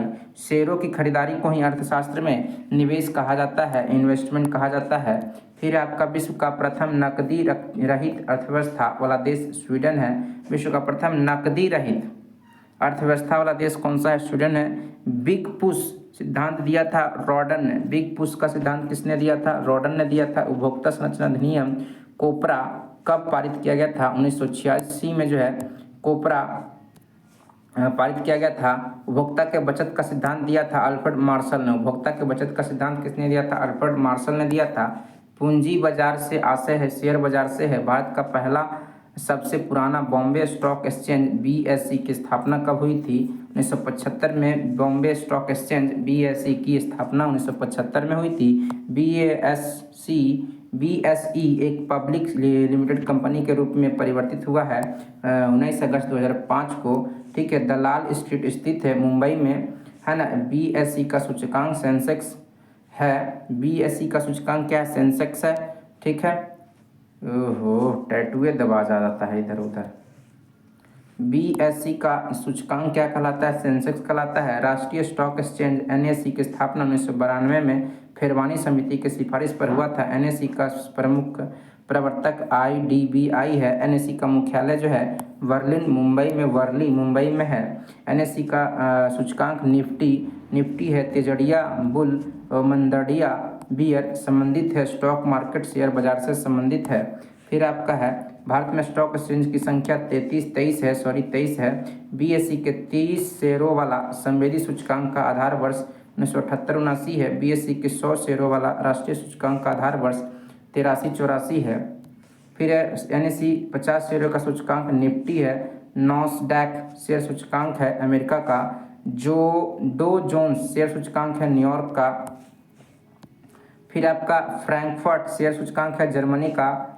फिर है निक्की शेयर सूचकांक है जापान का। भारत में स्टॉक एक्सचेंज का नियमन करने वाली बॉडी सेबी है। Security exchange board of India मुख्यालय मुंबई में है। भारत में शेयर बाजारों के लिए मुख्य नियंत्रक का कार्य करती है सेबी करती है। भारतीय प्रतिभूति एवं विनिमय बोर्ड सेबी की स्थापना 12 अप्रैल 1988 को एस.ए. दुबे के समिति के अनुशंसा पर हुआ था। सेबी को वैधानिक दर्जा 30 जनवरी 1992 को मिला है। विश्व का पहला संगठित शेयर बाजार स्थापित किया गया था 1962 एम्स्टर्डम में। भारतीय खाद्य निगम FCI की स्थापना 1965 में हुआ है। फिर आपका भारत में प्रथम भूमि विकास बैंक की स्थापना हुई थी 1920 में, झांग पंजाब में हुआ था। फिर है भूमि विकास बैंक का प्रमुख कार्य है दीर्घकालीन ऋण कृषकों को उपलब्ध कराना। विश्वव्यापी आर्थिक मंदी की आई थी 1929 में। खाद्य एवं कृषि संगठन FAO की स्थापना हुई थी 10 अक्टूबर 1945 को इटली में हुआ था। विशेष आर्थिक क्षेत्र SEZ स्पेशल इकोनॉमिक जोन की नीति की घोषणा की गई थी। कब किया गया था? 2000 में किया गया था। SEZ एक्ट पारित किया गया था 2005 में पारित किया गया था। बस लास्ट पेज है भैया, लास्ट पेज है ना। मनवा तो कर रहा है छोड़ दें, लेकिन थक नहीं गया है, गर्मी लग रहा है। छोड़ेंगे तो नहीं, एकदम ख़त्म करके रहेंगे बस। चलिए सुनिए, आप लोग सुनाते हैं एक लास्ट पेज, अंतिम बार। अंत भला तो सब भला भैया। चलिए शुरू हो गए। पहला सेज विकसित किया गया था कांडला में। माल्थस सिद्धांत संबंधित है जनसंख्या से। मीरा सेठ समिति संबंधित है हथकरघा से। सत्यम समिति संबंधित है वस्त्र नीति से। चलिए, महाजन समिति का संबंध चीनी उद्योग से है। ज्ञान प्रकाश समिति का संबंध चीनी घोटाले से। सुंदरराजन समिति का संबंध पेट्रोलियम से है। चलिए, क्या दबा जा रहा है भैया? तो सुंदरराजन समिति का संबंध किससे है? तो पेट्रोलियम से है।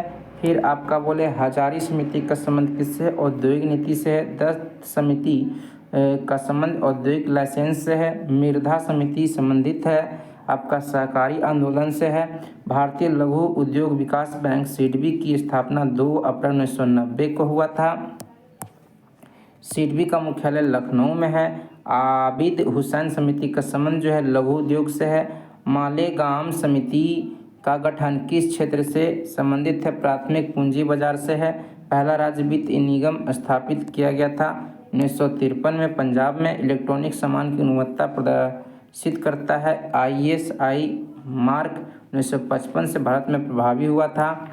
फिर है आपका भारतीय मानक ब्यूरो BIS अस्तित्व में आया था 1987 को। मुख्यालय दिल्ली में स्थित है। हॉलमार्क संबंधित है स्वर्ण आभूषण पर लगाया जाता है हॉलमार्क व्यवस्था लागू हुआ था 2002 से सोना पर तथा 2005 से चांदी पर। फिर आपका पेटेंट अधिनियम सर्वप्रथम पारित हुआ था 1970 में।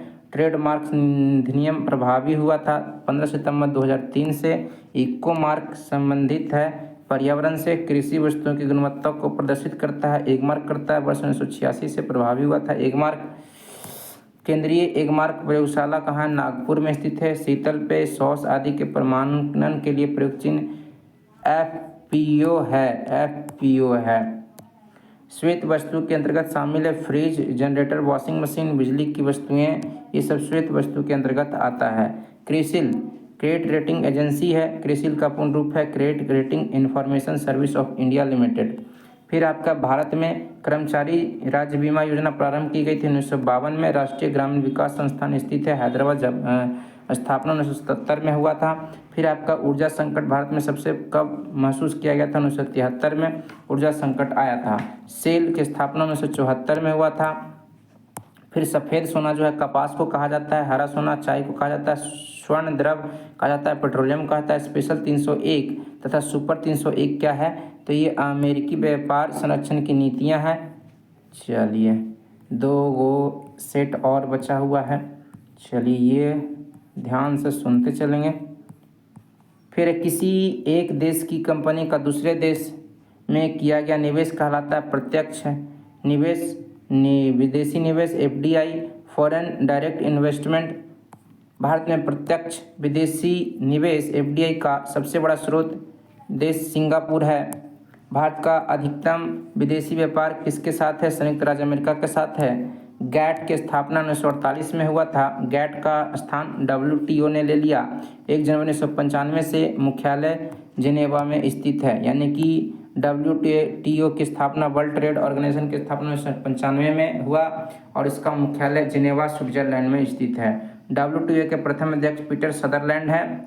विश्व व्यापार संगठन WTO की सदस्य संख्या 164 है। 64वां देश 164वां देश अफगानिस्तान है। विश्व बैंक की स्थापना 1945 में हुआ था। विश्व बैंक का मुख्यालय वाशिंगटन DC में है। विश्व बैंक का अन्य नाम पुनर्निर्माण एवं विकास के लिए अंतर्राष्ट्रीय बैंक है।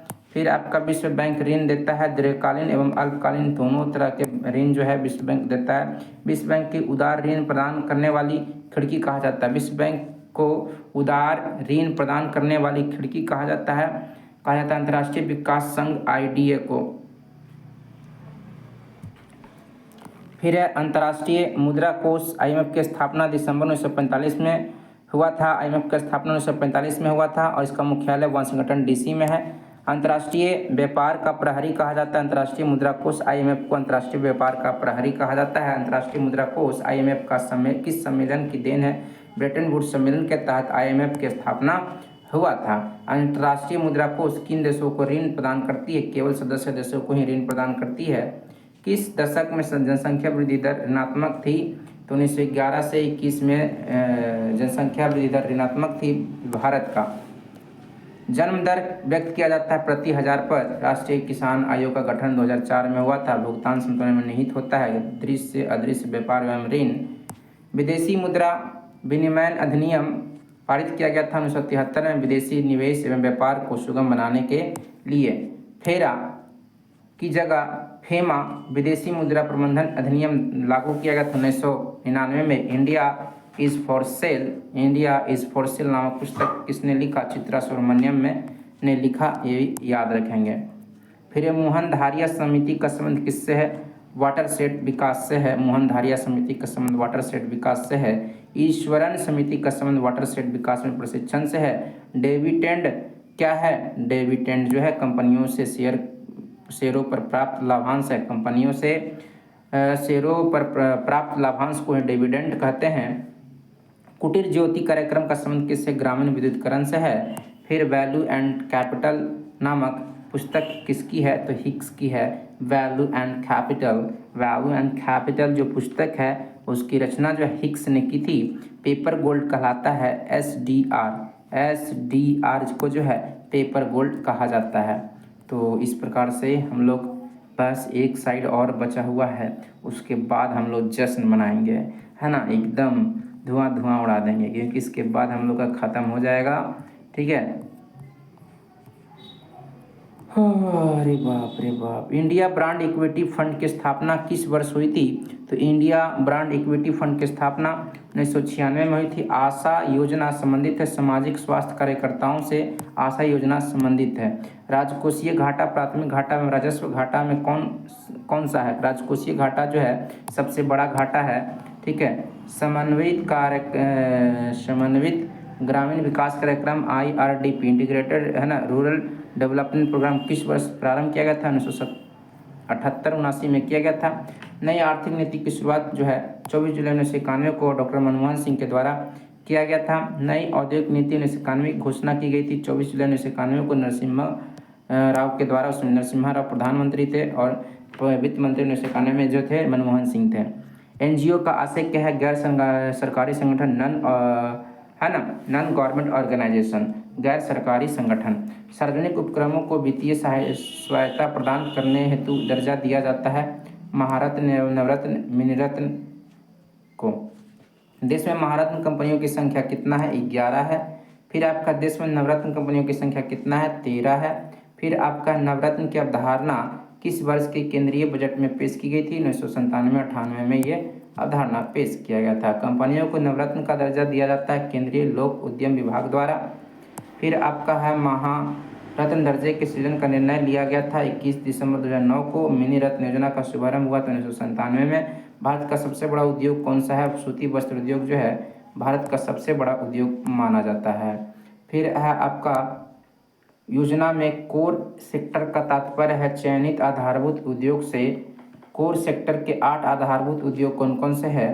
तो इसमें 8 सेक्टर कौन कौन से आ जाते हैं? तो कोर सेक्टर के 8 आधारभूत उद्योग कौन से हैं? इस्पात, सीमेंट, उर्वरक, खनिज तेल, कोयला, प्राकृतिक गैस, रिफाइनरी उत्पाद हुआ, विद्युत। ठीक है। NTPC की स्थापना कब हुआ था? नेशनल थर्मल पावर कॉरपोरेशन का स्थापना 1975 में हुआ था। तेल एवं प्राकृतिक गैस आयोग ONGC की स्थापना 1956 में हुआ था। फिर आपका है golden hand shake scheme. Golden hand shake scheme संबंधित है स्वैच्छिक सेवानिवृत्ति से। गोल्डन हैंड शेक स्कीम संबंधित है स्वैच्छिक सेवानिवृत्ति से। फिर है TDS, सब फुल फॉर्म है। TDS का full form tax deducted at source. EMI का full form equated monthly instalment. SIP का full form systematic investment plan. KYC का नो योर कस्टमर। KYC का फुल फॉर्म बहुत बार पूछा जा चुका है, इसको याद रखेंगे, नो योर कस्टमर। ECS का इलेक्ट्रॉनिक क्लियरेंस सर्विस। पैन का ये बहुत इंपॉर्टेंट है, PAN permanent account number, PAN को बोलते हैं। क्राई का फुल फॉर्म होता है child rights and you. CBS core banking solution. SEBI का पूर्ण रूप ये भी बहुत इंपॉर्टेंट है, security and exchange board of India. SEBI का फुल फॉर्म हो जाएगा। नाबार्ड भी बहुत इंपॉर्टेंट है, national bank for agriculture and rural development. भारतीय संघीय संगठन, भारतीय संघीय संस्थान कहाँ है? कोलकाता में है। संगठन बोलेगा तो नई दिल्ली में इसका मुख्यालय है। एशियाई विकास बैंक ADB की स्थापना 1966 में, मुख्यालय मनीला में हुआ था। भुगतान संतुलन BOP पद संदर्भित करता है आयात तथा निर्यात के मध्य करता है। चलिए इस प्रकार से हम लोग इकोनॉमिक्स का आपका 1000 से एकदम पक्का प्लस जो है स्टेटमेंट आपका कंप्लीट करवा दिए। अब हम लोग दूसरा चैप्टर लेकर आएंगे, दूसरा सब्जेक्ट लेकर आएंगे, उसमें भी जो स्पीडी का जो भी चीज़ें दिया रहेगा उसको पूरा कंप्लीट करवाएंगे। धन्यवाद, थैंक यू। चैनल को सब्सक्राइब कर दीजिए, लाइक कीजिए, सपोर्ट कीजिए, ताकि हम क्या करें और वीडियो धन धन धन धन आपके लिए प्रस्तुत करते हुए आगे बढ़ते चलें। Thank you.